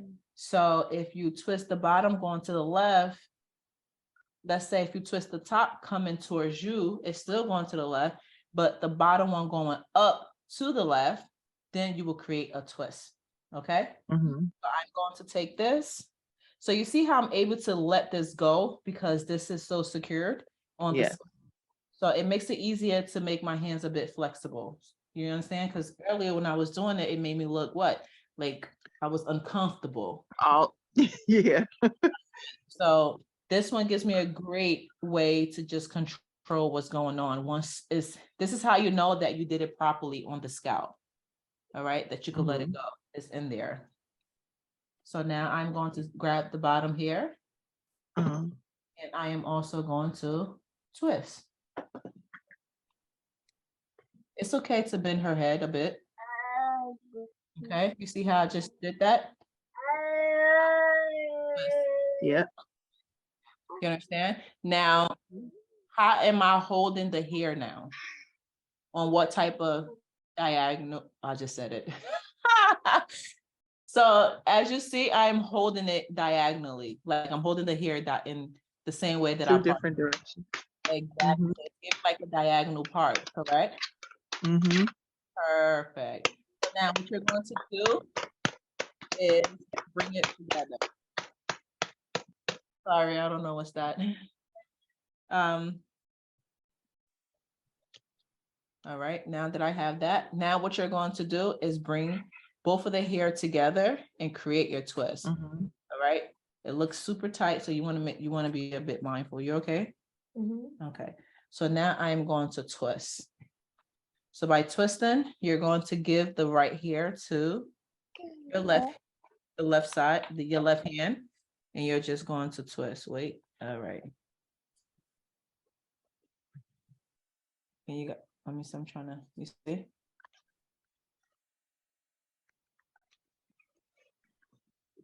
What's helping me to create this twist? Please explain. The tension. No. The What's twist and the It's the twist. gel and the hair being able to move in the middle. yes, and what else? I'm trying to get you the right answer. What's helping me to actually create the twist? The twist and the twist. There, Twirl. the twirl, yes, the twist and the twist. What you mean by that is like because my hair is already twirled, right? It's easier to create the twist. Okay. Do you understand? Yes. Because both sides are already twirled, and a lot of people get I'm gonna help you to not get arthritis. Okay, I'm gonna help you to not get carpal tunnel. Carpal tunnel, is that a thing? I didn't say it correctly. That's just, but you know what I mean, okay? Yeah. So when you're twisting your client hair, you don't want to be all up on her. You don't want to be all up on the twist. Like you see how my fingers is crimped up at that top right there? That hurts your hands. You see how like you see how I'm doing it? A lot of people do it like that. And what it hurts right here. This is where the tension comes in at. It hurts right here, your wrist. But if you create that twist, the twist will be towards, it's giving you room. You see how it is? It's giving you room right there. Do you understand that? Did we get that? Like you create that twirl and the twirl is further down. So when you create that twirl and the twirl is further down, it's easier for you. Let me put her up. Okay. I created a twirl and it's easier for me to twist her hair. And it's so relaxing that it doesn't give me any tension here on my wrist. Cause it's actually my wrist that's like my wrist and my hand is actually like doing the most of the work, but you could feel it most in your wrist. But if you're all up on the twist, it's gonna hurt your hands and it's gonna hurt your wrist. Okay. But if you give it that twirl in the beginning, it makes it super easier.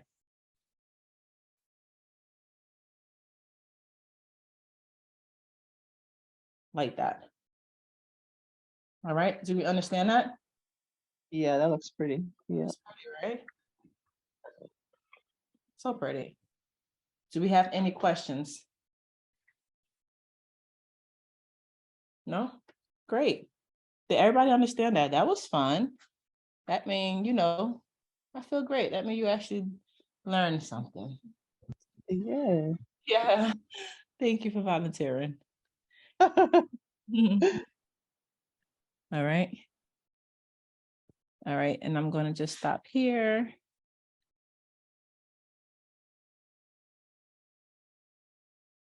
All right. So bring the camera lower. I want to show something. All right. Perfect.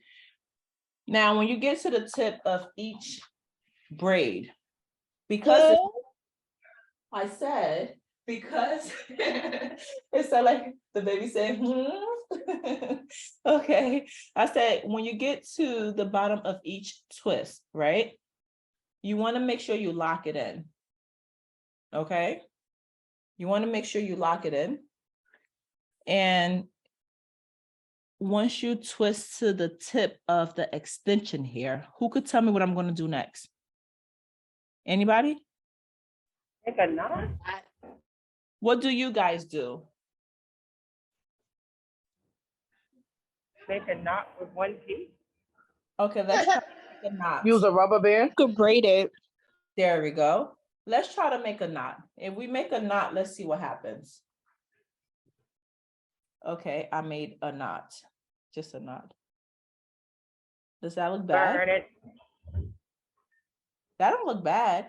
I will only do a knot if I'm actually trying to do like a curl bottom, like if I'm trying to curl it.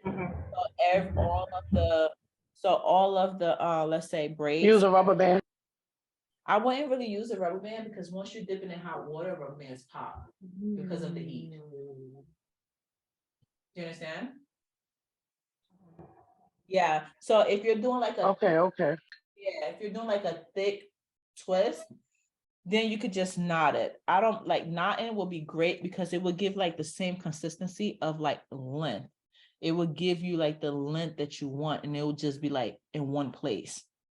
Do you get what I'm trying to say? Okay. Yeah. But if you rubber band it, the heat from the rubber band is going to pop it. Because you have to put the ends in hot water, you remember? So let's not forget about that. So you don't want to put, that's why when you're putting beads on clients' hair or your daughter's hair or anybody's hair, you want to dip the synthetic hair first before you rubber band it. Because if you put the beads on and rubber band it and then dip the beads in hot water, forget it. All the beads are going to be left in that water because the rubber band is going to pop. Okay. So no rubber bands. You could knot it. Or what's the next thing you could do? You could braid it. Yes, you can braid it, but can I braid it from here? No, Why? messy. Too big. Yes, Be it's too too big. Yes, hold this like this for me, Nat. Yep. It will be too much to braid.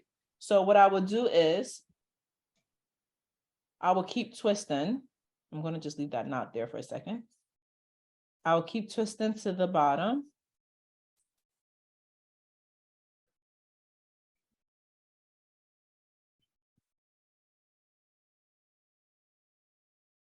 All right. Until I get here, just a little bit. And what I want to do is to divide it into 3. All right. You see that? I divide that into 3 and then I'll start to braid.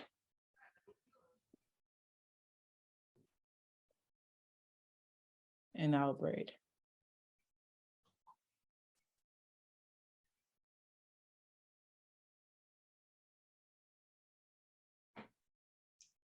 Okay, so now we're good. Do we have any questions before we move on to the next one? Yes, no, maybe so. No questions. Okay, perfect. So now we're going to move to this side. So this side was the rubber band. This side is the right hand. This side is going to be the left-handed. Okay, is there any left-handed people in here? No? Yes. Okay, so what would be a question that you would have when you're starting a braid or a twist? How do you keep the hair that you're the fake hair even? The extension even? Yeah. Okay. My biggest issue is keeping all of the hair similar. For instance, if I start with a size that you're using right now, the next one may be skinnier or the next one will be fatter. I try to feel for the hair, you know, to see how I think when I separate the hair, I think that all of them are even, but they don't end up even. So how do you keep consistency? That's what I'm trying to say. I guess consistency, the braids looking consistent, like all uniform. Right. Okay. To answer your question, to be fair with that, I don't honestly really think that is you per se, or the client. So I'm going to shine light on something real quick that I feel like not a lot of people think about when they're doing hair, right? And I think it's because we have to understand different parts of the head has different textures. Do we understand that part? Yeah. So the 2 sides of the back of her hair, this side's a bit softer. This side is a bit softer because they're on the edge, but the middle part, this part is a bit thicker, and you could even see that. Do you understand? Yeah. So when somebody hair, like as we get to the top, her hair is going to get even more thicker. You understand? So the more you get to the top, it's going to get thicker. So it's going to feel like, oh, I used too much hair on the top. Or when you get to like the edge part, you have to take a little bit more hair because of the simple fact that you got to keep the consistency like the middle part of her hair.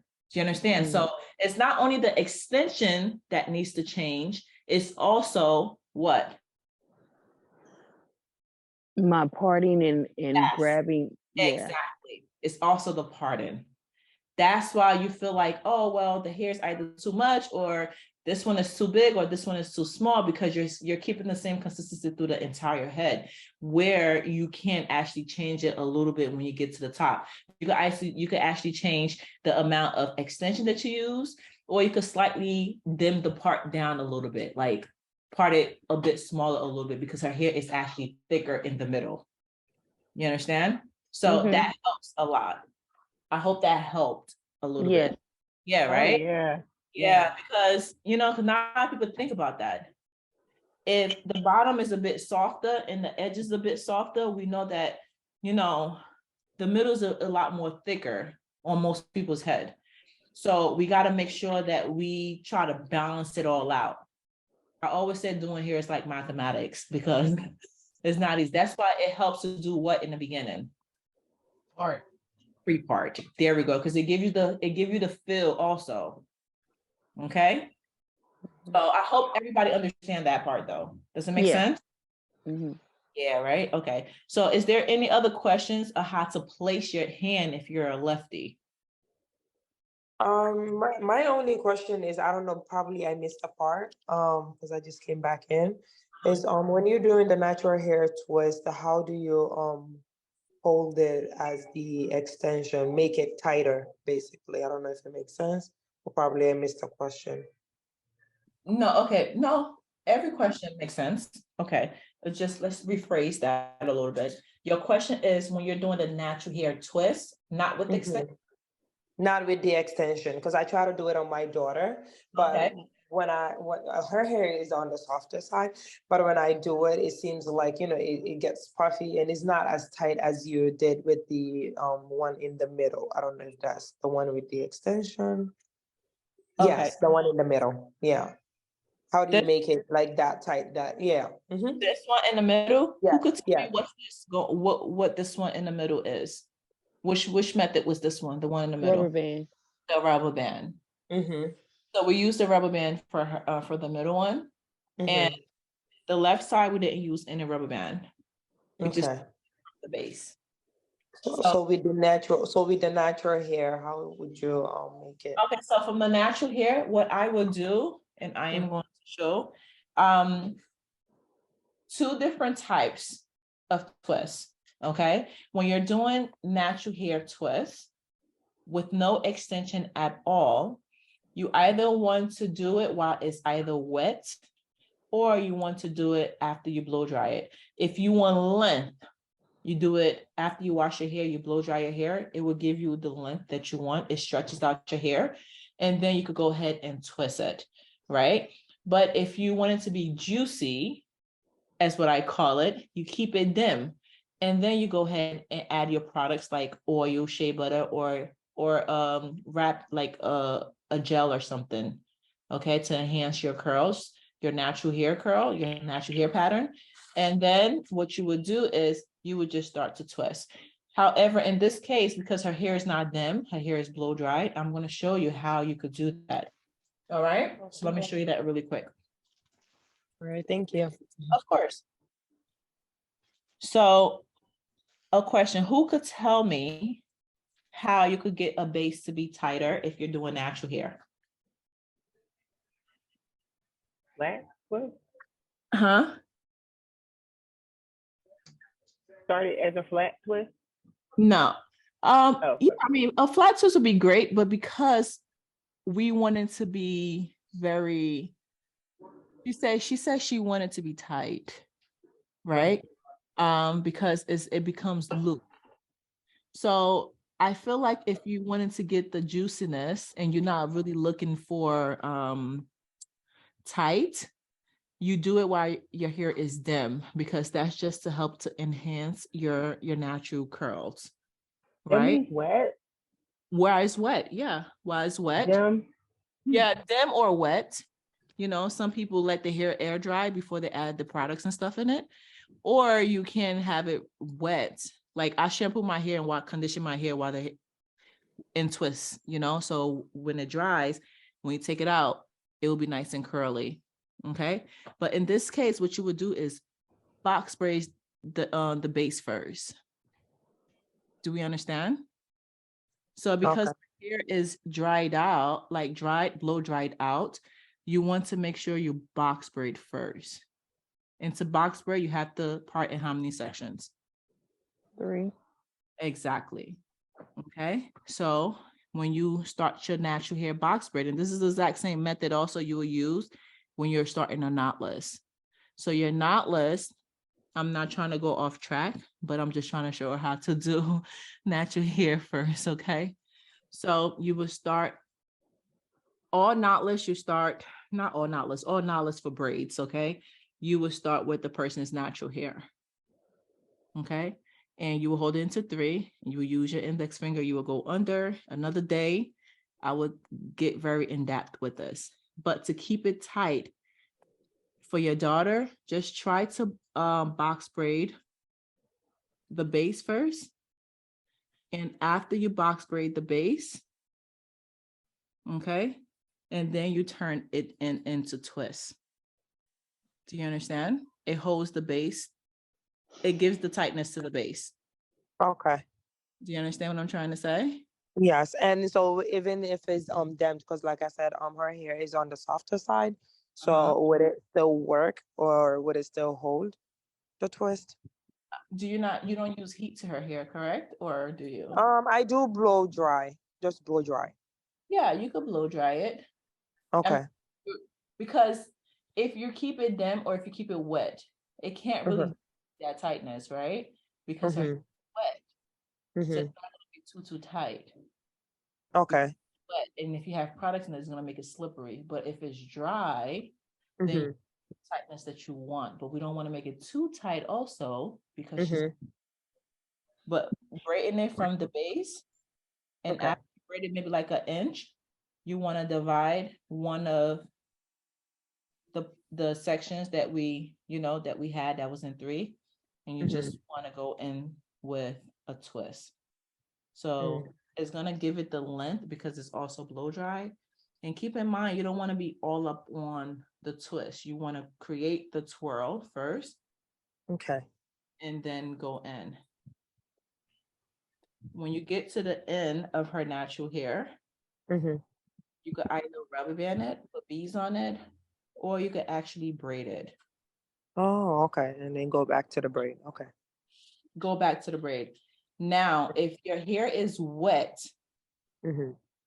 you won't braid it because it's already how do I call it? It's already wet and it's in its natural curl texture. It's already in its natural texture. What's gonna happen? It's just gonna roll around each other, and it's juicy enough to stay in one place, basically. Okay. So all right. Thank you so much. That was very helpful. Thank you. See that? Everybody see that? And you can see the base is pretty tight, and it's giving what it's supposed to give. Thank you. Okay, no problem. So did I answer that? Anybody else have a question before we go to? Yeah, okay. No? Nobody? Okay, great. We're doing great on time. We literally have 15 more minutes. And then we're gonna answer all the questions like business and everything. So now this right here is going to be for the twist, but going to the left. Okay. Now, I want to be very, very clear on something. The middle one, we did it going cross. As you can see, you could even see like the little part right there in between. Okay. This side, we did it what? Diagonal, correct? We did it diagonally. In this case, we can't do a diagonal. And anybody know why? Let me get my fingers ready. Because this is not like the normal way I twist. So let me get my fingers ready. So first thing we're going to do is the part it going down. We're going to go down this time. Okay. We have now 2 sections. Okay. I was actually practicing this the other day. And I do want to say something. These methods are great if you are also doing it over locks. They're great. Okay. I know a lot of people like, can you do braids over locks? I will always say go for twists because it's easier. The client's hair is already twisted. It's locked, it's intertwined. So because you're already twisting again, it just goes with the flow. Okay. So if anybody has locks and want to recommend a style to their friend or clients that have dreads or locks, this is a style that you could do for them. So I don't know what that. I'm sorry. What did you say? Somebody said something. Okay. All right. Let me get so just give me 1 second. Let me make sure that I get what I'm supposed to do here. So I'm trying to remember. Wait, give me a second.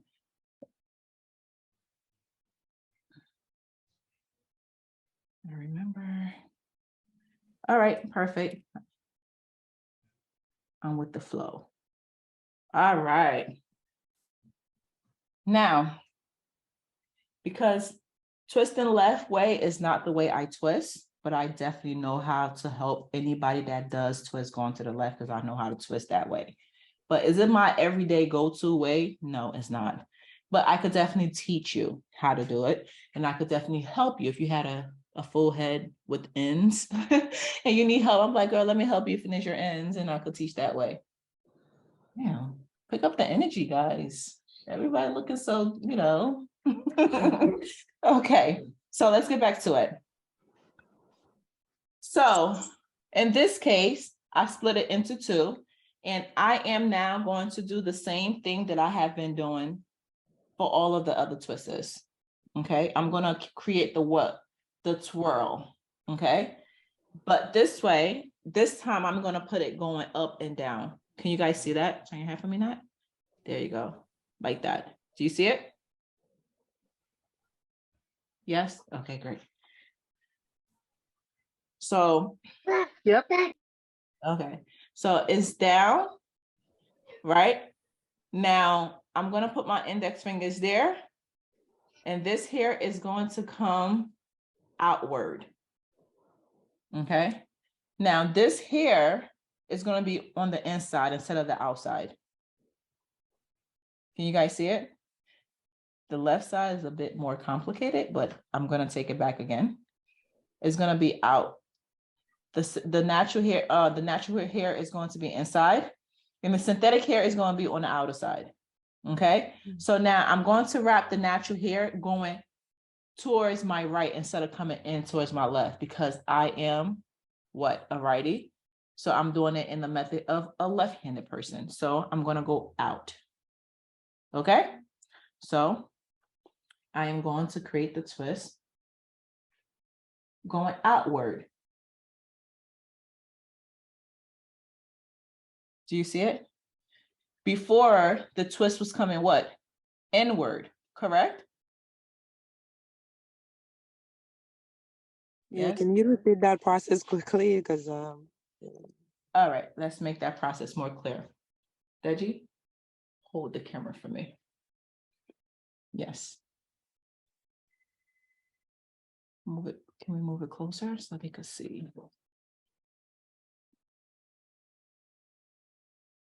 All right. There we go.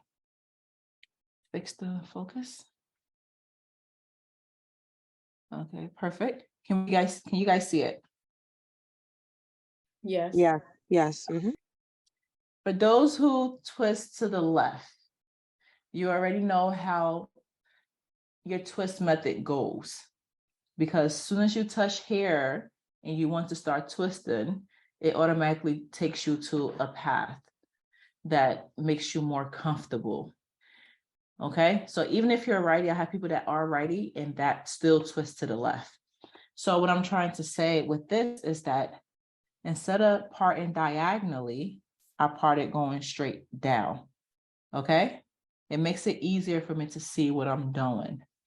And once I do that, I create the little twirl and I put the hair in between it, okay? Just the same way, you understand? But in this case, you had this hand right here. This is my left hand and I'm actually holding the top part. My left hand is holding it. But in this case, your hand is going to go this way. It's your right hand that's going to go on top. Ask me any question. So if you are here and you're looking at me, my shoulders is actually up coming towards my ears. You understand what I'm trying to say? Do we get that? Everybody? Of course you guys can say yes, you guys see me. I'm talking to them. Oh, okay, good. Now I'll move this back a little bit so I can show them what I need to show them. Okay. Now it's in the middle. Okay, we're gonna put it in the middle, as you guys could see. I am going to drop it coming this way. Okay, so when I drop it coming towards her ears, the natural hair is inside. It's not outside. Do we get that or no? Should I do that over? This one is going to be hard because it's lefty. Do we understand? Should I keep going? Keep going. Okay, great. So maybe I should show them how to do the right side first again for them to understand what I mean. Okay. Guys, I want to really show you. Just give me a second.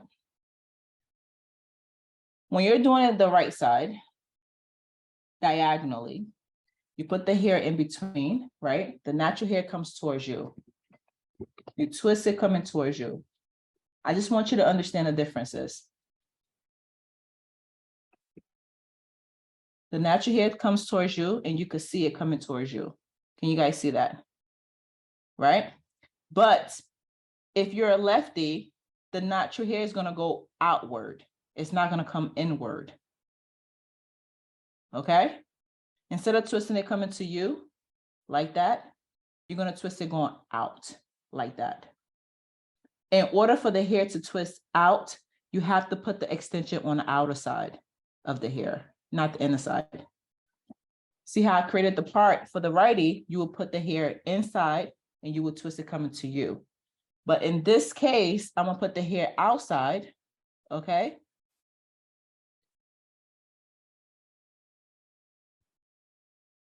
And I'm going to twist going out. And then the hair will be inside. And I will twist the other side. The left side is going to be super hard. I really want them to get it.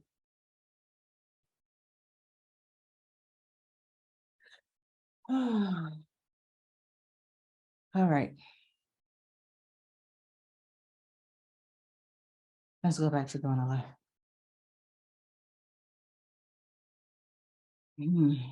Okay, we're back to the left side. I'm going to swirl it. Put it in the middle. Bring the hair towards her ears. All right, bring her natural hair inside. Okay, now the hair that's on the outer side is going to be the one that I'm going to use to wrap her natural hair around to twirl it going to the other side, to the right side. All right, please tell me if I'm confusing you or if I'm losing you, please. I really want you to understand what I'm doing here. Keep going. Yes, please. Okay. Yeah. Okay, great.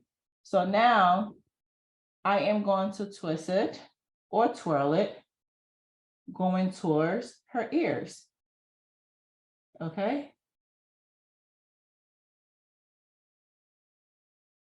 And then the other hair is going to come in the middle. That was the one that we put there. Okay. And it's going to twist also going towards the right side as well. Do we see that? I'm going to twist going to the right side as well.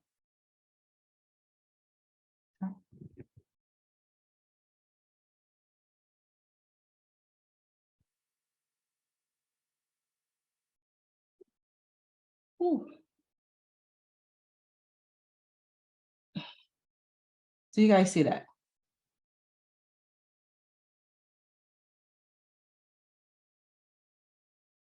They say yeah? No? No thumbs up? Do they see it? Okay.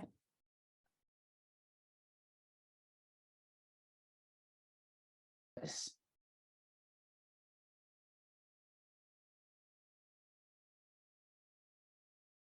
So when you're twisting going to the left, you can't really create the twirl at the bottom like how I did going towards the right, because you actually need your thumb to make it thicker and stronger. And not only that, you need it to be tighter.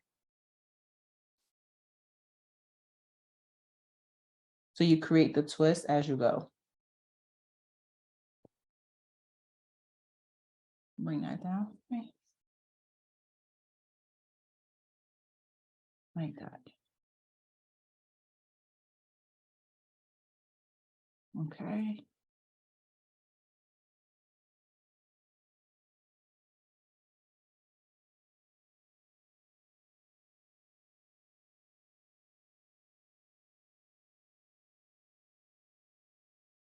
Okay.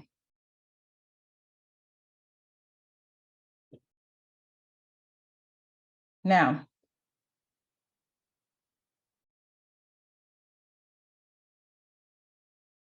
do you guys see the differences between the twists? Do you see a little weird pattern going on when you put the twists together? No? Yeah, I see it. What's the twist? What's the pattern looking like? You could tell one was twisted to the left, one was twisted to the right. There we go. So sometimes when clients get their hair done, if they don't know this, these are some of the patterns that you see. I could tell if somebody lefty did the right side or somebody righty did the right side. Basically, I could tell because not everybody twists the exact same way. And those who twist to the left could only help those who twist to the left. Those who twist to the right could only help those who twist to the right. Do not blend it in, basically. Okay, because a lot of salons do that. Have you guys seen that before or no? It's the first time. You probably did or didn't notice it. Now you're gonna have us pay real good attention. Exactly. I mean, Never seen it. yeah, I mean, to be frankly honest, there's not a lot of people I see that twist to the left. A lot of people that I know twist to the right, but I do have staff that do twist to the left, like maybe like two, but I can't go and help because I'm not fast with the left side. It's not what I usually do every day. But the client, you know, those who twist to the right, I could always help because it's faster for me. Because if I do it going to the left, we're gonna be there forever. Because it's not what I'm used to. But yeah, paying attention is very important because now when you go get your hair done, you're gonna be like, wait, you twist to the left or twist to the right? They're gonna be like, how you know that? Exactly. But right. Now you know, because you can see the difference. You see it? Because one is actually, it's like it's giving like a pattern. And when you're standing further apart, like when you're like further away from somebody's head, you could actually really see how the twist is going. And sometimes it's not pretty at all, you know, because it's not going the same directions. All right. So do you guys have any questions before we move on?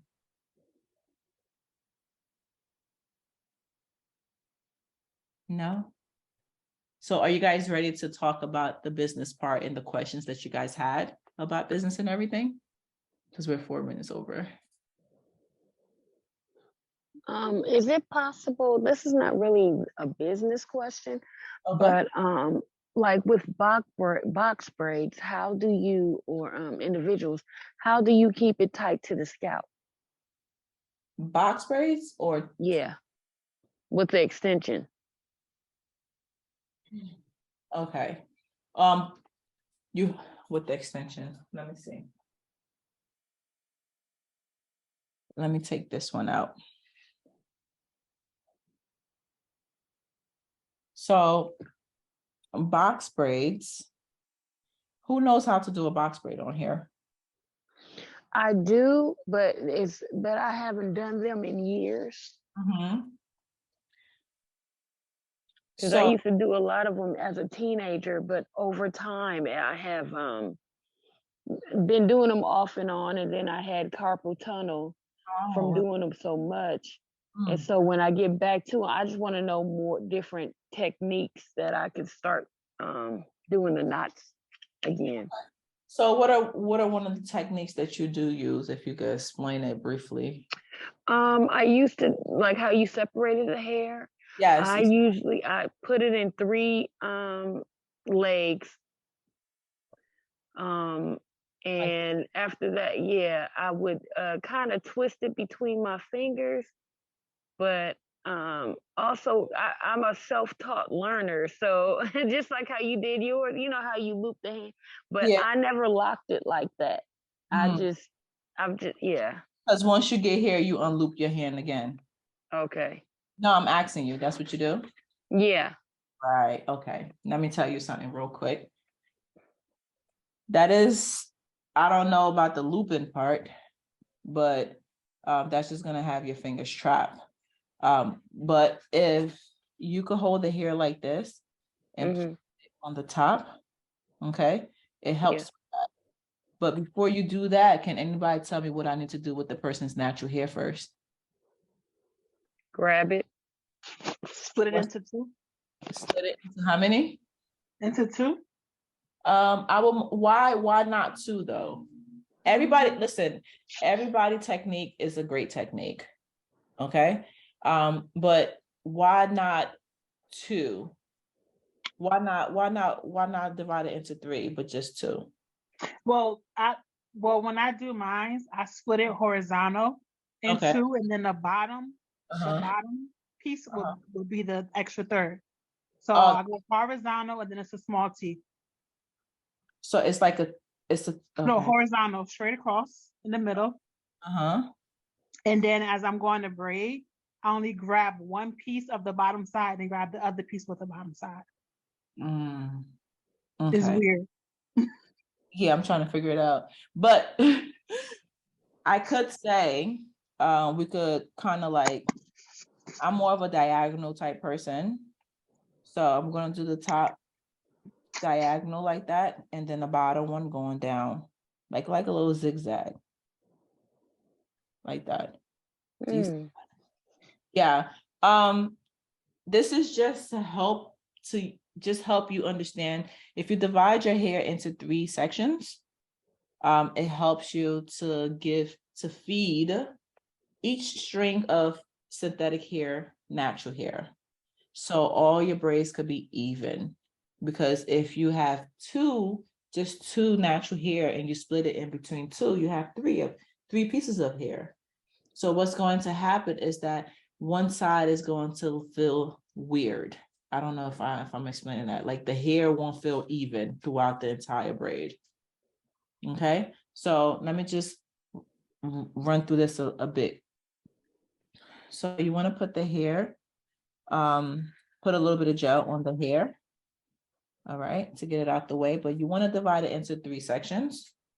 Once you divide it into 3 sections, you took your extension, okay, and you divide it into 2. But can somebody tell me what I did here and what this looked like? One is bigger than the other. There we go. Yes, one is bigger than the other. Okay. So which one am I going to use to cross? The smaller one. Very good. There we go. We got, okay, y'all. So the smaller one I'm going to cross over, and I'm going to create one with which side that I use. Which side? Let me rephrase the question. Side. The smaller side is going to consider as 1, and the bigger side is going to consider as 2. So I'm going to explain to you. I got the smaller piece so I could make that into just 1 piece to equal out to the bigger side, because the bigger side is going to stand on its own. So now put all 3 pieces together, give me the exact equal 3 sides that I need. Does it make sense? Yes. Okay, perfect. So from what she said, she put her hand here and she twirl it around first. Well, then when she get here, the main idea that I could only think that she untwirls it.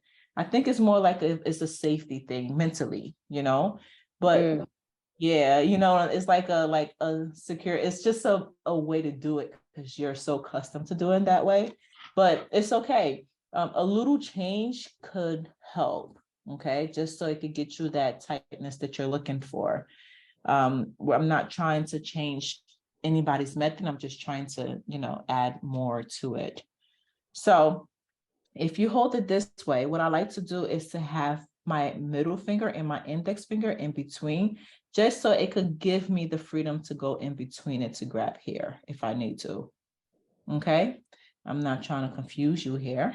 So the easiest way to do it is to put, you see where that knot is? The knot will go on the base, on the top. Okay, you guys see that? Yes. All right, perfect. So now what I'm going to do is get lower here for you guys. Okay.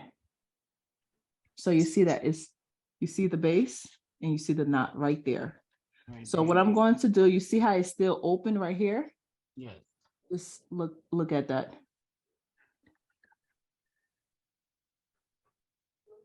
Up like that. I'm going to take this index finger. I'm going to go under. Pay attention. I'm going to go under and I'm going to go between. You see that? You see my finger? Yeah. I'm going to go take one of the hair that I parted into 3. See, now the third part is still here. You understand? Yeah. In this case, how many pieces of synthetic hair is connected with the natural hair? Now there's 2 pieces. There we go. Because that means this piece or one of the pieces does not have the hair, correct? Yes. Okay, so now I'm going to take my left hand, okay? And I am going to create that braid and I'm going to come towards my left. Okay. You see it? The knot is still on top. All right. And now I am going to do what? Use this index finger, go under again. Okay. And grab that side. The hair that's here, I'm going to connect it to this one because this is the only one that don't have the natural hair. Okay. Mm-hmm. Do you see that? And now I'm going to grab the top and I'm going to come down. So basically you just keep grabbing the top to bring it to the side. Okay. I'm going to grab the top, bring it down again, use the index finger, go under, grab the side, grab the top, bring it down, use the index finger, go under, grab the side. Grab the top, bring it down, use the index finger, go under, grab the side. Grab the top, bring it down, index finger, go under and grab the side. Okay.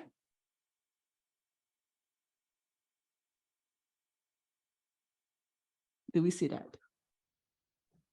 Yep, and I'm gonna watch this video 100 times to get it. Okay, so that's just that. I could do it one more time for you. So basically, you're just going under. Keep grabbing the side. Every hair that comes on top of the index finger is what you're grabbing first. You understand? If the hair is top of the index finger, you want to grab that and keep going under. Keep grabbing the top and go under and bring it under.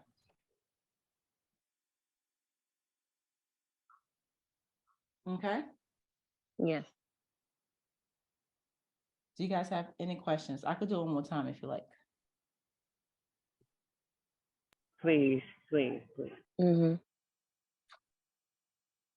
Okay, no problem. One more time. You know what they said? This the hell with the twist. Let's go to the okay.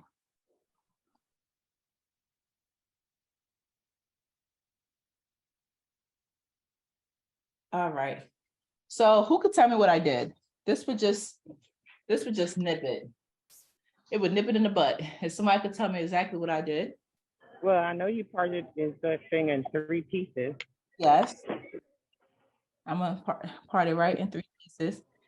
And So, then you took your synthetic hair and you had one piece slimmer than the other. and And what did you I do cross them. And then the thinner piece is the one that goes in the middle. Yes, the thinner piece is considered as how many pieces now? 1. 1. There we go. So now I have how many pieces in total? 3. Very good. 3 pieces. Okay. So now what am I going to do with this? You're going to put it to the base of the part. Then with your index finger on your left hand, you're going to hold the knot down. Yes, like that. And then you're taking your right hand index finger and going under the real hair, and while holding the synthetic hair and going under that synthetic hair to the other side. And grabbing, and grabbing another natural. The other piece of hair. There we go. So what am I doing with this piece? You're going to tuck it under. There we go. I'm going to take it and bring it under. Any hair that goes on top, you have to bring it down so you could go on top again. Okay. So now that I did that, what did I do now? Where's the other hair? Where's the other piece of hair? And one piece of natural hair left, and now you attach that to the synthetic hair because it's the only piece of synthetic hair that's not attached to natural hair. Y'all better go ahead. You better go ahead, girl. I am not going to take this hair and I'm going to give it to what is called what? The extension. Yes. Yes, that's the but you're gonna go that has no extension, that has no natural hair. Okay. And that's between my index finger and my thumb. So I'm going to take this hair and feed it to it like that. Did we see that? Yes. Okay. So now all of the strings of synthetic hair that's here has her natural hair in it. Okay. So now what hair is on the top? It's this piece right here that's on the top. So I'm going to grab it to do what with it? To bring it where? Down. Under. Yes, under. Just like that. Where is this finger going now? Under. So you're just gonna keep going under. Okay? And every hair. There's something else I can help with. Siri, this is not the right time. I'm not sure I understand. Press this. Siri always coming at the wrong time. Siri doesn't understand. Yeah. So, Okay. Is this method the knotted method? Yes. The one, okay, got it. It's not knotless, it's box brace. This method has the knots. Okay. This is also a method that you would start your cornrows with as well. For like a wig and stuff like that. This is also a method that you would start. Like cornrows, stuff like that. Nowadays, it's done with like the person natural hair, and then you gradually feed in the hair. But to even know how to do any types of cornrow, you got to get the understanding of just like the regular basic cornrows. Okay. This is like technically like the old school way of doing cornrows. Yeah. Okay. So, wow, you guys actually really got the box braid. I honestly really thought it would have been harder for you guys to understand it because it was through a camera, but I'm happy that you guys got it. So let's make sure that you divide it into 3 sections. Don't twirl your fingers around the hair and keep the crisscross part on the base and feed 3 natural hair into the 3 extension, and it will give you a consistency and the even okay? Like a even flow. Do we understand that? Mm-hmm. Any questions? I'm gonna need to practice. Just like the other person said, I'm gonna look at this video over and over again See you because guys. that looks wonderful. Thank you. Yeah, great class. Absolutely.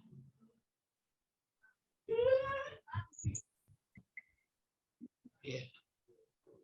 All right, guys. So it is now 2:50. Okay. So I hope you guys truly enjoyed. And I hope I was as detailed as, because I know a lot of classes these days don't be so like very detailed about what they do, but I don't mind sharing. Sharing is caring. So Right. what I'm going to do is to read some of the questions that you guys put when you guys the slip. So we're going to do something that's called, what is it called? Q&A. So, And oh, go ahead. okay. So I understand that this will be the portion of the business. Okay. So I'm old school. So all prices have gone up. I don't know how to price my braids. Like that size, what would be a good starting rate nowadays to charge people for braids? So that's what I'm going to get into, because that's actually a good question. That's actually a part of one of the questions I have on the thing. Oh, okay. So we're going to spend a good 20 minutes on that, 25 minutes on that. So we're going to go to like a 2-minute break. So we're going to change scenery so you guys can see my face. So we're talking. Okay. So we can have conversation. But what I said earlier about my client, what I'm going to do is finish her hair, but you guys do not have to be on camera to get the final look. I'm going to do the style for her. So it could be like pre-recorded. So once you guys go back to watching it, then you guys will see her final look. And I will also get into the tips of other things. But one more important thing, did you do me a favor? Let me get that water pot real quick. One thing I'm very big on is this. I'm going to show you guys. When you're dipping your client's hair in hot water, okay, you want to make sure that you put a towel around your client's neck, okay? You want to make sure her back is covered, okay? I want to just make this very clear because what you guys are going to see at the end is just the end results of her hair. But you want to make sure that her back is covered. We want to prevent lawsuits, people, because it's very important. Hot water could be like a serious burn on somebody, and we don't want that. All right. And you want to make sure you put an extra towel on the ground. Okay. You want to make sure you put another towel on the ground. Okay. So if you put another towel on the ground, it helps the water to not, touch the ground. I don't know how to explain it. Like your floor won't be wet for somebody to slip and fall. Okay. So after you put hot water in the kettle, what I see a lot is people opening up the kettle. Okay. People opening up the kettle and they're putting the hair inside of it. That is no go. That's not a good way to do it. You want to find a cup, honestly, and you want to pour the hot water into that cup, and you want to dip the client's hair in that. Okay? We understand that, right? Because the kettle water is super hot already, and the kettle is still boiling. Okay? Because if you look inside, it has like what is that called down there? A warmer. That's what boils the hot water. Yeah, the ring for the hot water to boil it. So once you take it off the base, it is going to keep boiling, and you don't want to put boiling hot water, with the kettle close to somebody's back. It's very dangerous. Okay, so you want to be very mindful. You want to have control of your client's head. you want to make sure your clients put her head back when you're dipping somebody's hair in water. You want to make sure you have control, full control. And please be safe, and, you know, just be safe when it comes to that. Because I feel like dipping hair is the most dangerous part when it comes to hair. All right. The process of doing hair is beautiful, but the end process really matters. And you want to also be safe while you're at it as well. Okay. Okay. So look, I have a lot of questions, but I did, and a lot of them were similar. So what I did was highlighted the ones I feel like was very D1. Okay. But the first thing I do want to answer was what, you know, what she said about pricing. A lot of things is going up, but can you repeat your question again one more time so I could answer it to the best of my knowledge? Okay. Oh, sorry. I would like to know how to price the different sizes of braids. For instance, the braid that you demonstrated, I would consider that a medium braid.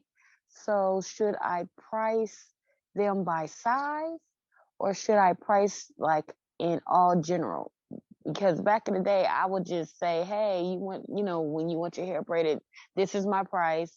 And if I don't provide the hair, it was like an extra price if I provided hair for you. But if not, you know, if you come in with your hair, it's a certain amount, you know? Because I didn't do micros. I used to do wrap braids and the regular individuals and things like that. So if it was wrap braids, because the technique was tighter, I would charge a different price just because the technique. If I was doing individuals, regardless of what size it was, medium, small, or large, it was one price. So that's what I mean by old school for me. So I don't know how people price nowadays. Well, nowadays people price from skills. Okay. I want to be very honest. Okay. If you're going to spend like old school braiders, like, yeah, my aunt, she had about like 3 shops, and you come in and people had the patience to wait. They sat in the braiding shop back in the days. They sat in the braiding shop for the whole day. That was Yep. You prepare, bring your kid, bring everybody running around, and they had the time to wait. Nowadays, nobody have time to wait, right? Okay. So and even that, nowadays people are taking deposits because they want to feel secure of somebody coming in to sit in that chair, because nobody have patience anymore to wait in a salon like they used to.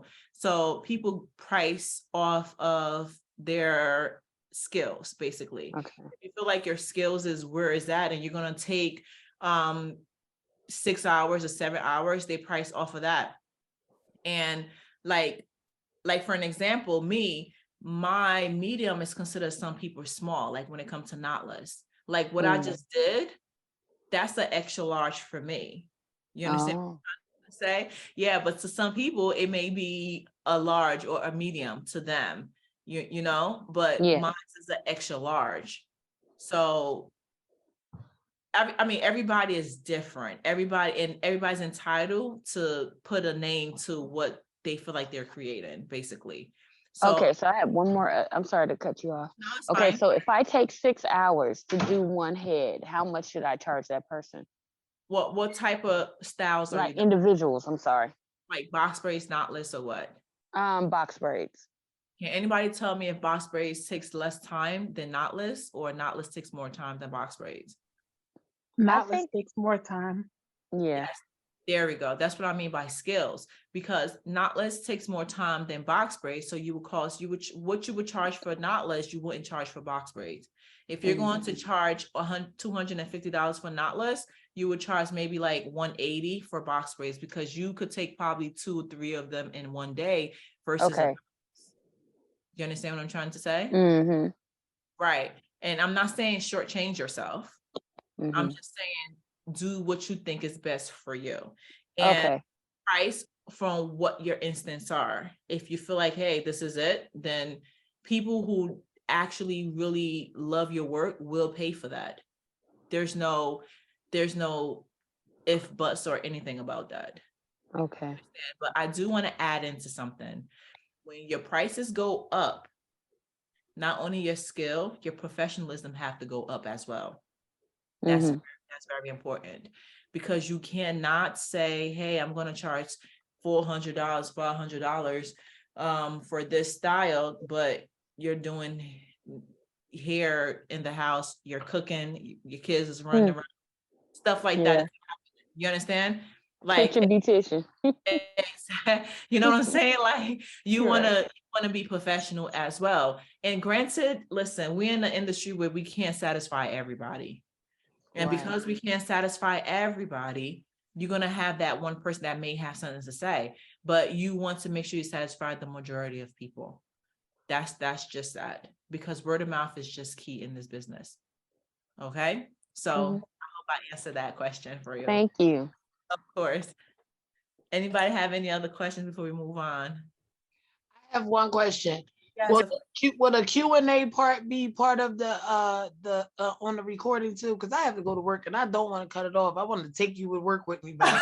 I mean, yeah, take me to work. Yeah, take me to work. No, yeah, I'm saying I have to go to work. I want to take my laptop and I can't ride with it in the car. But I want to know, is this part going to be, like on the recording too? Because I want to, people, again, I have questions. Somebody might ask a question that I have and I can't hear it, and I want to know.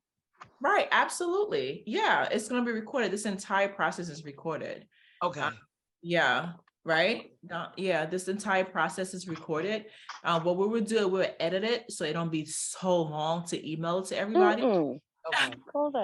Close it. Yeah, so we're going to cut it. They outside. Close it. I don't want to see them. And that's it. Okay, but everything is recorded. Absolutely. Yeah. This is a great class. I'm so grateful I got in. I want to get in another one, and I'll pay because this was awesome. And I'm a beginner. Like I said, I don't know how to hold a knot, a braid, or none of that. I just want to know. But thank you. Let everybody have a good day. Thank you. No problem. Thank you. So I do want to say something real quick. All the classes that we will be having, which is free, it'll be recorded. And the great thing is also, like I had said, that the class for beginners, alopecia, everything. My next class is definitely going to be an alopecia class, and it's going to be fun, and it's going to be very sensitive, and great topics that I know a lot of people have been waiting for, because a lot of people have been waiting for the alopecia class. It's just like, oh my God. So that's going to be the next class, but the classes are also online.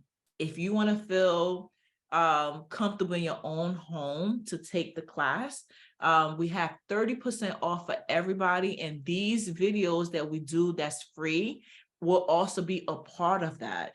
You understand? Trust me, like, that's just gonna be it. It's gonna be fun. Okay, so the link, the website, everything is in the conversation section, so you could just go ahead and check out the page or whatever, and it's amazing. We have alopecia crochet, box braids, cornrows. I know one thing that people are waiting for is the alopecia frontal. So I don't know how I'm going to pull that off in one session because it takes me 8 hours just to do 8 to 10 hours just to do one client hair. So I don't know how that's going to be, but I'm going to have to, I'm going to figure it out. Me and the crew are going to figure it out. Okay. So yeah. So let's get into the Q&A. So somebody asked, can this become a new income for me? What do you guys think? Absolutely. Yeah, it can. Yeah, this could definitely become a new income for me, Again, how can I perfect this hobby to make this a profession? Like, it's the same question, like, how could I make this an income? How could I make this a business or whatnot? Well, take it serious. Keep practicing. Practice makes perfect. Although we're not the perfect people on earth, but we could try our best to become, to be perfect, even if we're not. And the more practice you do, the more better you get at it. And don't be afraid to practice. Hey, use your mom, use your sister, use your boyfriends. Nowadays, a lot of guys have hair, so use your guides, use your friends, do hair on them. I was doing free hair for a lot of my basketball fella friends. If Jay Gunn is on here, she knows. I was doing a lot of freestyles and, you know, until I started to really make this what I really wanted to make it. And again, I didn't like doing hair in the beginning, but I knew that it was something that I was taught doing. So, you know, when I got to college, I decided to just do it because it's great income. And let me tell you something, hair would never fall. Like it would never be something that nobody would stop doing. We will forever be doing braids. If anything, I feel like it's just gonna keep adding. We're gonna keep adding more trends to it. You know, everybody now is getting braids, all types of nationalities and ethnicities. Everybody's getting braids, believe me. So we don't know what's gonna come next later. I have one question. Yes, please ask me. How would you be able to start a product line? How would I be able to start a product line? Yes, like on your own products. Now, the way I started my product line, and a lot of, see, in total, we have 26 or 27, 27 products, but it's not how you start the product, right? It's actually how you advertise the product. Key thing. Her question was, how do I start my own product line? Okay. Now, the way I started my product line is having inspirations from each client that came sat in my chair, right? Because leave it to me, my hair would look like this every day, right? Cornrow, McMills, like just going straight back, not really caring. Hey, your braids are perfect. When you got your baby hair, you Yeah, tell a thick and healthy girl, please. it's waving. Okay, you know, my braids is braiding, you know, it's cool. Thank you. So yeah, so to start your own product, you have to really take inspirations from your clients' stories, right? Because you're not making the products for you yourself, to be frankly honest. A lot of time people do make products for, not a lot, sometimes people make products from what they went through. But if you're not going through that, then you have to be motivated from your clients, because you get clients that are allergic to certain things. What made me come up with the ACV wash? Because I have clients that either have psoriasis, that are sensitive to the hair, that can't get certain types of hair down. But if you don't provide a certain hair to put on her head, you're losing $400 to $500. Also, you're losing money because these clients need to feel like they come to you to get their hair done without having that irritation. And they're not the only one. There's other people, but yet you have people that's taking risk to get them here, to get their hair done because they really want it done. But you don't want to feel bad in the process also and not feel like you're not hearing them out. So I said the best way to start a product is to actually hear what people are going through and try to put that into a pot, if it makes sense. Yes, thank you. Makes perfect sense. Yeah, and when it gets to finding vendors and all of that stuff like that, because not every product I hand make, like my shampoo and all of that, not all of them is handmade, because how the hell, how am I gonna make, you know, like it's a lot. So you have to, I went through at least 10 to 15 vendors until I found the product that I feel like this is it. So it takes a lot of trials to get to what you feel like, in a lot of research, investments, and all of that. The first time I started my product line, I spent $30,000 and I failed completely. And That's hard. It's hard. It's hard, but dedication. I'm sorry, that was the second time.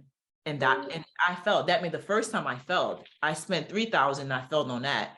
Then I went to $30,000 and I failed. But this is the third time, but it's doing better because what I did the first 2 times is not what I'm going to do this time because I learned my lesson. You understand? So passion, like you got to be passionate about it. And again, it's not what you make, is how you advertise so people understand and hear what you're actually advertising to make them want to buy it. Because you could have a, you know, dedication and motivation. There we go. That's all. All right. So I hope I answered that. Any other questions? Yes, you did. Thank you. You're welcome. Somebody say how to build a clientele. How to build a clientele. How is some good ways to build your clientele? Do anybody know? No? No? Social media? I mean, Use social media? Social media. I'm still old school. Our salon is going on 10 years in May. And 10 years ago, although Instagram was up there, but I really low-key, like really took Instagram very serious 2019. Old school way is definitely the best way for me. I had people passing out my business card on Broad Street, bus stop advertisements, because people still catch the bus. Okay, you still got a couple of people that, you know, that just feel comfortable catching the bus, public transportation, and people take pictures and videos of everything, right? So putting it on the bus stop, flyers and everything on the bus stop, they're taking pictures of it, they have it with them. So I'm still old school like that. And I still do that, right? And I have like little billboards on like the buildings and stuff that's close to my salon, that's close to me. So I have stuff like that, because to me, I feel like that is consistent advertising that's going to happen. Now, the number one thing that I always went to was Google. Make sure you have a Google registration with your business, your address, have people leave reviews, have people leave great and bad reviews, because bad reviews will uplift your business and it will help you change what you feel like needs to be changed in your business. Good reviews is great, right? Because if you're walking down the street and it's just popping your head like, damn, I need to get my hair done, you're not going to run to Instagram and look for a salon. What's the first thing you're going to run to? Google. So you're going to type in hair salon, hair braiding salon near me. And of course, what's going to pop up? The nearest braiding salon. So it's very important to build your Google reviews, Google stars, or whatever it is. And the way you could also build clientele is by doing great work, word of mouth. Because if you do a crap job on my head, I'm telling my friend to listen, you know what I'm saying? That's not it, you know, but my experience may be different from other people's experience, but they won't have the chance to know that if you don't do a good job. Okay. So we get that. All right. Next question. Anybody have a question?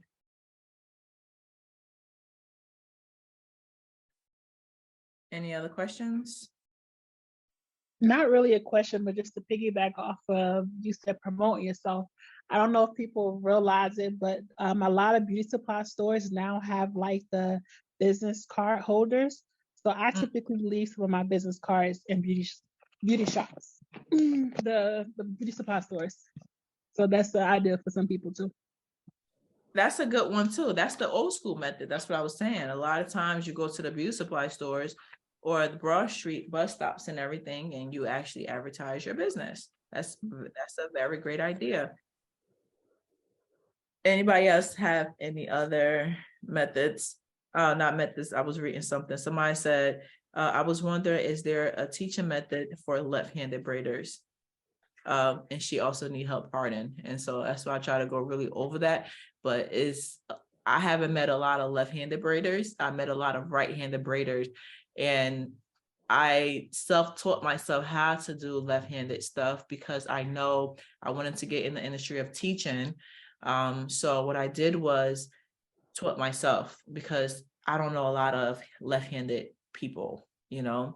So my dominant side is right. So I teach the best with right. But even in the braiding classes, it was, some people was left-handed. It was hard, you know? So yeah. Can you show us maybe a class on how to work with the synthetic kinky twist hair, like the mambo hair? And because there's a lot of people who want the juicy fat twist with those extensions. Yes, absolutely. But most likely it will still give you the same method of what I did. So this would be the exact same techniques. The only thing is that the hair is different. You understand? The hair is different because the hair is different, it would just have a different results on the body instead of just like a straight results. Okay, because when I do it, it's just too skinny. I don't know how to. Do you use a lot of hair in it? No, I think it's the way I'm twisting. But I don't know how to make it look like I just need a lot of work. Okay. No, that's no problem. Just like how we dipped and dabbed with the braids, I was pretty happy. I was like, okay, what's the next thing I could teach them? So any other class that we do, yeah, I will definitely, be anything. I will bring more hair this time, like maybe like a kinky twist, different textures, Okay. Yeah, I'm trying to get back into doing more free classes. I love to give back. And Thank it's you. not everything. Yeah, of course. It's not because I want people don't see me that much, right? They just see the work. So seeing me, letting me show you and communicating with you, it helps and it matters. So Okay. yeah, so I would do that. And I'll bring other hair and everything so everybody could. And I have one more comment. Of Okay. course. And this is kind of about just our culture in general. Right. I notice a lot of times we don't spread the culture of our heritage of braiding. I wanted to know if because I want to bring that kind of back. And this is just a comment. It's but I appreciate you showing your skills and coming from our culture to do it. So I thank you. I wanted to say thank you. Of course. You're welcome. You're welcome. Absolutely. Listen, I'm not talking about culture, right? I'm from the West. I'm from West Africa. And culturally, braiding is we African hair braiding is, we grew up doing this. Same thing here, yeah. Right. You get what I'm trying to say? So even if it's just not being African, I'm just like being here, how like back in the days used to be in the salon and how the salons used to be back then. Yeah. But speaking from experience for myself, teaching right now, being in my culture, being African and teaching people how to do hair. I'm not the most liked person at this time. I'm gonna be very honest. Yes, because they, my culture, like my people, they feel like I'm spilling the secrets, basically. You get what I'm right. Understand, like I completely understand, but who gives a damn about what people thinks, right? Right.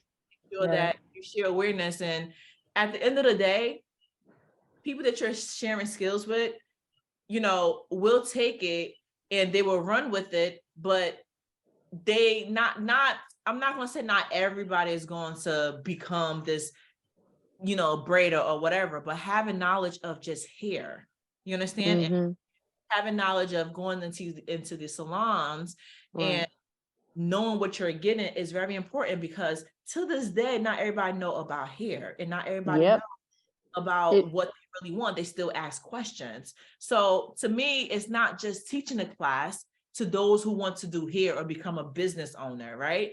It's teaching a class to have people understand what hair is and what it means to the culture and to us. You get what I'm trying to say? So I really care about what that's why I'm happy you're doing these classes, because I don't want to veer off, but like as an African American, I've always known our culture. I come from braiders, right? But I was kind of stunned that a lot of Black women or men are not knowing how to do their hair. I grew up with people knowing how to at least do the basics, or So I'm glad to see the resurgence of people just wanting to give knowledge.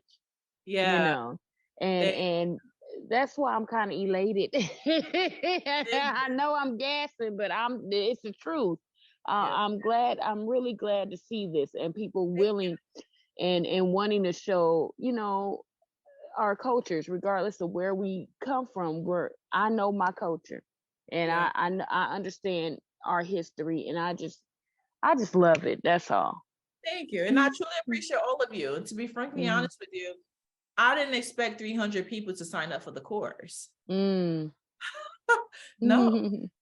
Did we expect 300 people, guys? They loud so they could hear it, right? No. Right. Like if you just see a white background, I wish I could just turn to show you what we're actually doing on the other side. But I'm just saying, yeah, we didn't expect 300 people, and it was like a amazing thing for me because it's like, wow, like let's do this more often. Let's do more free so people could see. You get what I'm trying to say? So we could build a community. Okay.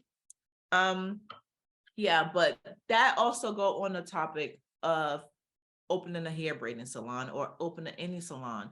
Like I said, I know more about Jersey because I'm in the state of New Jersey. I don't know where everybody's at, and it's great because it's on Zoom. Everybody in the world could join, right?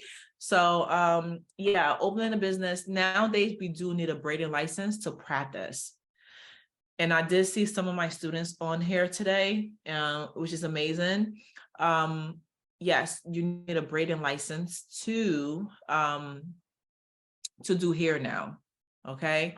And not to say that it sucks, because a lot of people, let's say a lot of African hair braiding salons are not accustomed to that because, you know, back in the day, they didn't need a braiding license to do hair, to do braids, because there was no use of chemicals. But what started to happen was that the sanitation wasn't on point. And I'm sure you guys could kind of vouch for that, right? When you go to an African hair braiding salon, sanitation is not really where it's at. And we wish to get better at that, right? Today, we're getting better because state is now seeing like, hey, you know, we're going to give you 50 hours of sanitation. We need you to learn how to keep your business clean. So these people, which is your clients that are coming into your establishment, feel comfortable. I don't feel like I should come to get my hair done at your salon and I can't go to your bathroom. You know, I have to hold my pee the entire time because I don't feel like it's clean to use it. You know, so sanitation is very important when it comes to not only hair braiding salon, but every business or restaurants or anything is very important, you know? So now, yeah, it's 50 hours, but what's hurting us a little bit is that the tests are in English. And because the tests are in English, a lot of people are not passing because their dominant language is in French, or, you know, they have like their languages from back home and everything. So it's a process, you know, but for those who are raised here, like myself, we know the language, we know how to read, we know how to write. So we're able to pass it. And it's great to see a lot of people come in, not even just people from Africa, but African Americans and people that are here are taking this class, because I'm happy. Because let me tell you something, even if you don't want to do hair, having a license in something is something that you could fall on. It's great, right? Because 9 to 5s nowadays is tough. And I put my hands up to a lot of people that do the 9 to 5 and everything. And not even that, business owners also, I put my hands, I shake their hands, like I take my cap for them, because it's not easy out here. You know, economy is also not the best. So having a skill really matters. Okay. So we're going to move on to the next question. But before we do that, do you have any questions for me?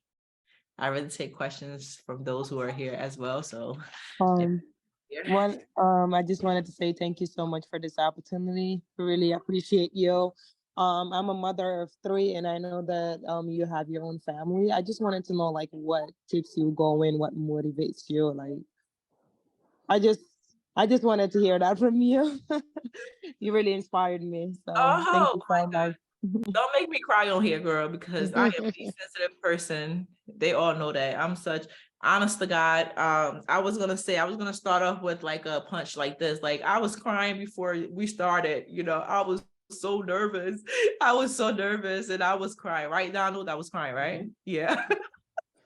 And he was like, "What's wrong with you?" I said, "I don't know what's wrong, but I don't know. Like, let me do a prayer real quick because but I appreciate you too. I appreciate everybody. What definitely motivates me and what keeps me going it's the drive that I have for myself. I honestly do feel like I know where I came from, and I know what I went through in life. And I know what it took. And I know the number one person that did not give up on me was God, you know?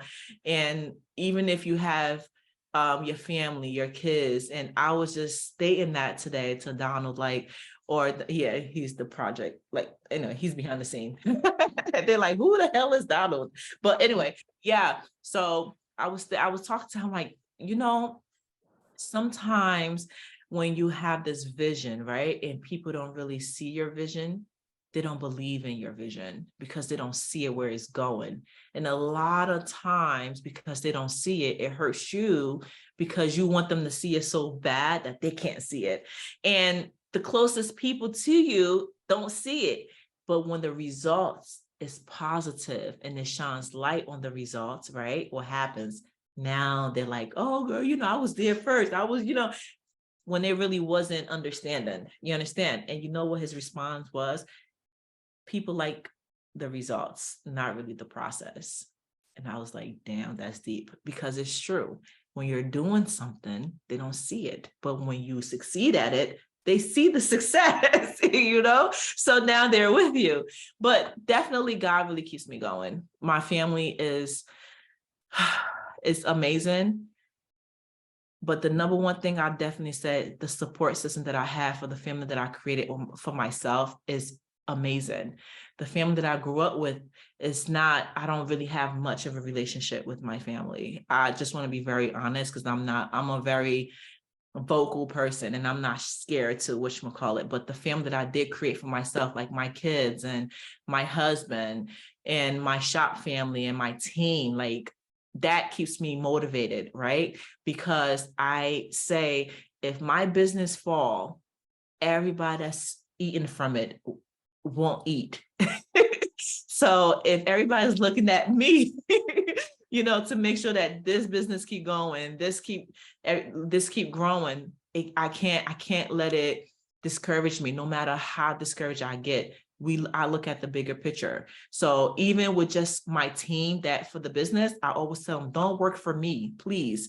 Don't do this for me. Don't work for me. Let's work for the business, because the business is what's going to keep us going. And as for my family, finding time for them, you know, and blocking your schedule off for them helps, because it shows that you're not only trying to work hard to get money or whatever, you also, you know, spending time with them and investing in their future and everything. So it takes a lot to be a woman already. So to be a woman and have a lot going on, that's just over the top.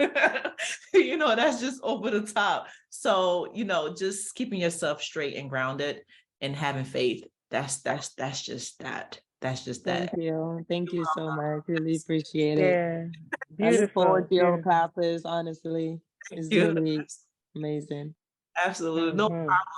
I do want to say I truly appreciate everybody also that have been here. Like, I don't know, I don't share a lot of my personal stuff, but I'm not scared to. And I do like the fact that I could uplift people. And I did wanted to quit one time in life when it came to doing hair, and I share it with my team because I feel like I didn't know what I was giving back. I didn't know what I was doing to give back to my people. I feel like I was just doing hair from 2013 to 2008. I feel like I was just, no, 2013, Lord have mercy, not to 2008. I am ass backward, excuse me. No, from 2013 to 2018. Yeah, there we go. Okay, 2018, I feel like I didn't know what I was getting myself into. I feel like, yeah, I got this business and it's great and everything. All my staff got up and left me in 2014. So I'm like, damn, okay, cool. What am I gonna do? But I didn't give up, right? So I said, what could I do to give back? So granted, 2019 came and COVID hit. So when COVID hit, I had this client, she suffers from, hair loss, alopecia. And she's like, well, Aisha, I have this lace, but I want braids. I don't know how that's going to go. I say, well, everywhere's closed right now and all the businesses closed. We're on lockdown. She said, but come on, she's a cop. So she's there's no lockdown for her. She's working, right? So she's like, listen, help me out. I really need. So I said, all right, we're going to experiment. Her and I, the only one in the shop. Okay, I'm being very honest. This one's curbside and everything was happening. And it's like, okay, well, come to my house or let's just do it. And I'm like, listen, all my stuff is at the salon. So let me just, by the way, this is just telling on myself that I actually did one person's head during COVID. Oh, don't tell. Don't tell nobody, please. But anyway, yeah. So yeah, I said all of my stuff is at the salon. So I said, listen, let's just do this. So I did it and I was like, wow, shit. Ooh, excuse my language. I'm like, wow, crap, I actually did that. It brought tears to my eyes, bro. Like, it's like, damn, I really could help people that suffer from alopecia. And I watched the video like 30 times. And not only that, I showed my kids, I showed my husband, I showed everybody I seen, even people at the grocery store. I don't know you, but look, this is great. And, I posted on social media, and the amount of love that I received was just amazing. And let me tell you, I was so, baffled, right? Baffled, is that a word? Baffled. Yeah, there we go. I was baffled with the amount of responses. And not only that, I was more so hurt a little bit with the amount of people I found out that had alopecia. I was shocked. I'm like, wow, this just opened a can of worms that everybody now all of a sudden want to do it. So I didn't let it, I was like, wow, this is something that could motivate me to give back, So I said, let me share stories. Let me do freestyles. So I got, a crew. I was like, let's just do that, So we started doing it. And it's great. And I've met women that are so powerful. Some people wanted to commit suicide from it. Some people couldn't, it was just a lot, and it takes me back to what she just asked. How do I, what she say, manage the life and everything? Because I want to say this key thing. If you are going to get into the alopecia hair braiding or anything with hair loss clients, believe me, it's not draining. It's not draining, right? Because you want to let them feel open to share their story with you. But one thing I'm going to say, you're going to be an emotional wreck.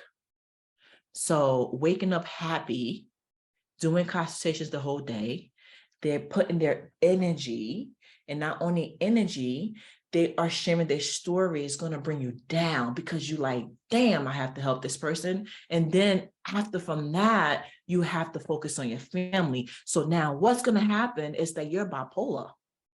You're going to start to become bipolar in that day. Like you're happy, you're sad, no, you get what I'm saying? You're going to be bipolar, like you're happy, you're sad. You're like, yeah, so you're going to learn to just you're just going to learn to just, it's going to now be a part of you. You're going to be like, oh, okay. Like, oh, wow. Okay. So the response is just going to flow now easily to talk to them, so just be mindful of everybody is what I'm just trying to say. Whew. Sorry, I know I'm just blah, blah, blah, blah. And, so do you have any other questions before we wrap it up? I know I don't want to hold you. Any other questions? How many packs of hair should I suggest on a hairstyle when they're individuals? Should I tell a person like 6 or 7 packs of hair? My question is, do you not want to be your own vendor? I do, but I don't know how to I guess talk to I don't know how to become a wholesaler, or do I have to be a wholesaler No, if you guys want to buy hair? No, braiding hair you could get from Supreme, guys. Supreme. next thing I'm actually doing is dropping all the tea about how to become a vendor, not how to get. You don't technically have to be a vendor, right? Usually, what is a vendor? What's is somebody give me the definition of a vendor? Someone who's like a broker between the hair company and the person who wants to buy the hair, like they buy from wholesale from the vendor, I mean from the actual product people, and then they sell. Exactly. So you don't technically have to be a vendor, correct? You could just be a person who supplies hair for your own business. It's somewhat, because what I'm saying is when clients come to my salon and braid their hair, I charge them with the fee with the hair included. Listen, it makes clients want to come to your salon even more because you're providing them everything that's there. They just have to come and sit. So you if you don't want to become a vendor at the moment, what you can do is to buy the hair and keep it at your salon and provide it with your clients and charge them just a little bit of price on that. Like if hair is $5 a pack, just charge $7 a pack for the hair. You're making more money and you're making double from what you paid from the people, from the wholesale people. So you're making more money. And you could nowadays, let's say one box of synthetic hair is $150 and there's 50 packs in there. And if you charge $5 per pack, you're making $250 or maybe more, $300. You're doubling up. So where do I go? You said Supreme. Who is Supreme or what? Well, Supreme now, what happens is that you need you need a EIN number, like a business registration, to even open up a account with Supreme. You understand what I'm saying? But what I am going to say is that, you know, there's people who are vendors who do sell wholesale within wholesale. Ooh, I hope you got that. Yes. It's like they buy wholesale cheaper from them, and then they sell a wholesale just maybe like a couple of dollars more on top of what, you know what I'm saying? Yeah. To me, honestly, I don't know what sense that make, but just it floats their boats, because what happens is they get the bonuses from the company themselves for the amount of sales they make from them. So I get it also. Because if I really want to be a distributor or get bonuses from a company, I will buy a lot of hair all the time.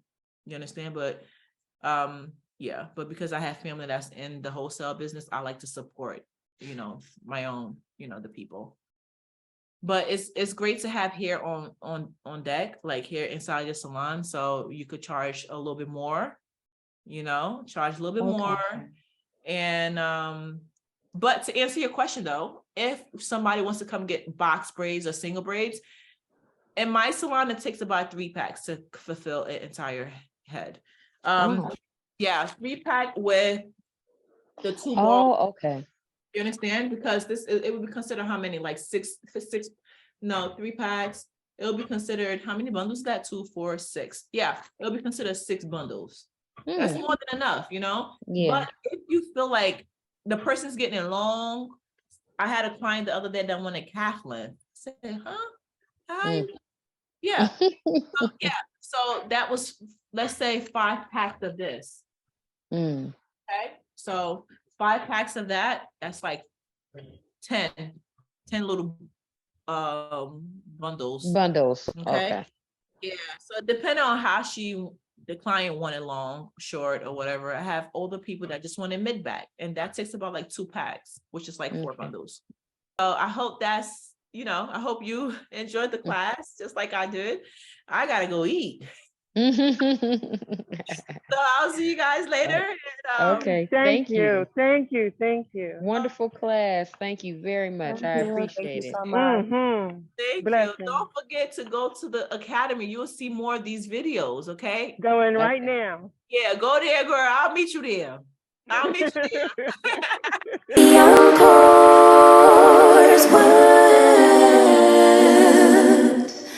We're praying for.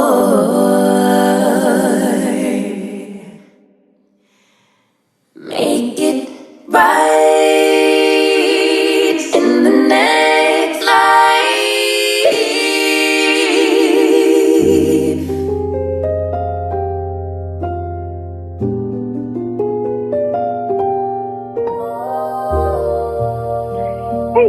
This is Granny.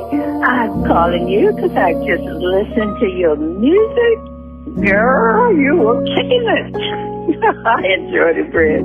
I had Robin and I listening to it too. So we'll talk later. Bye-bye.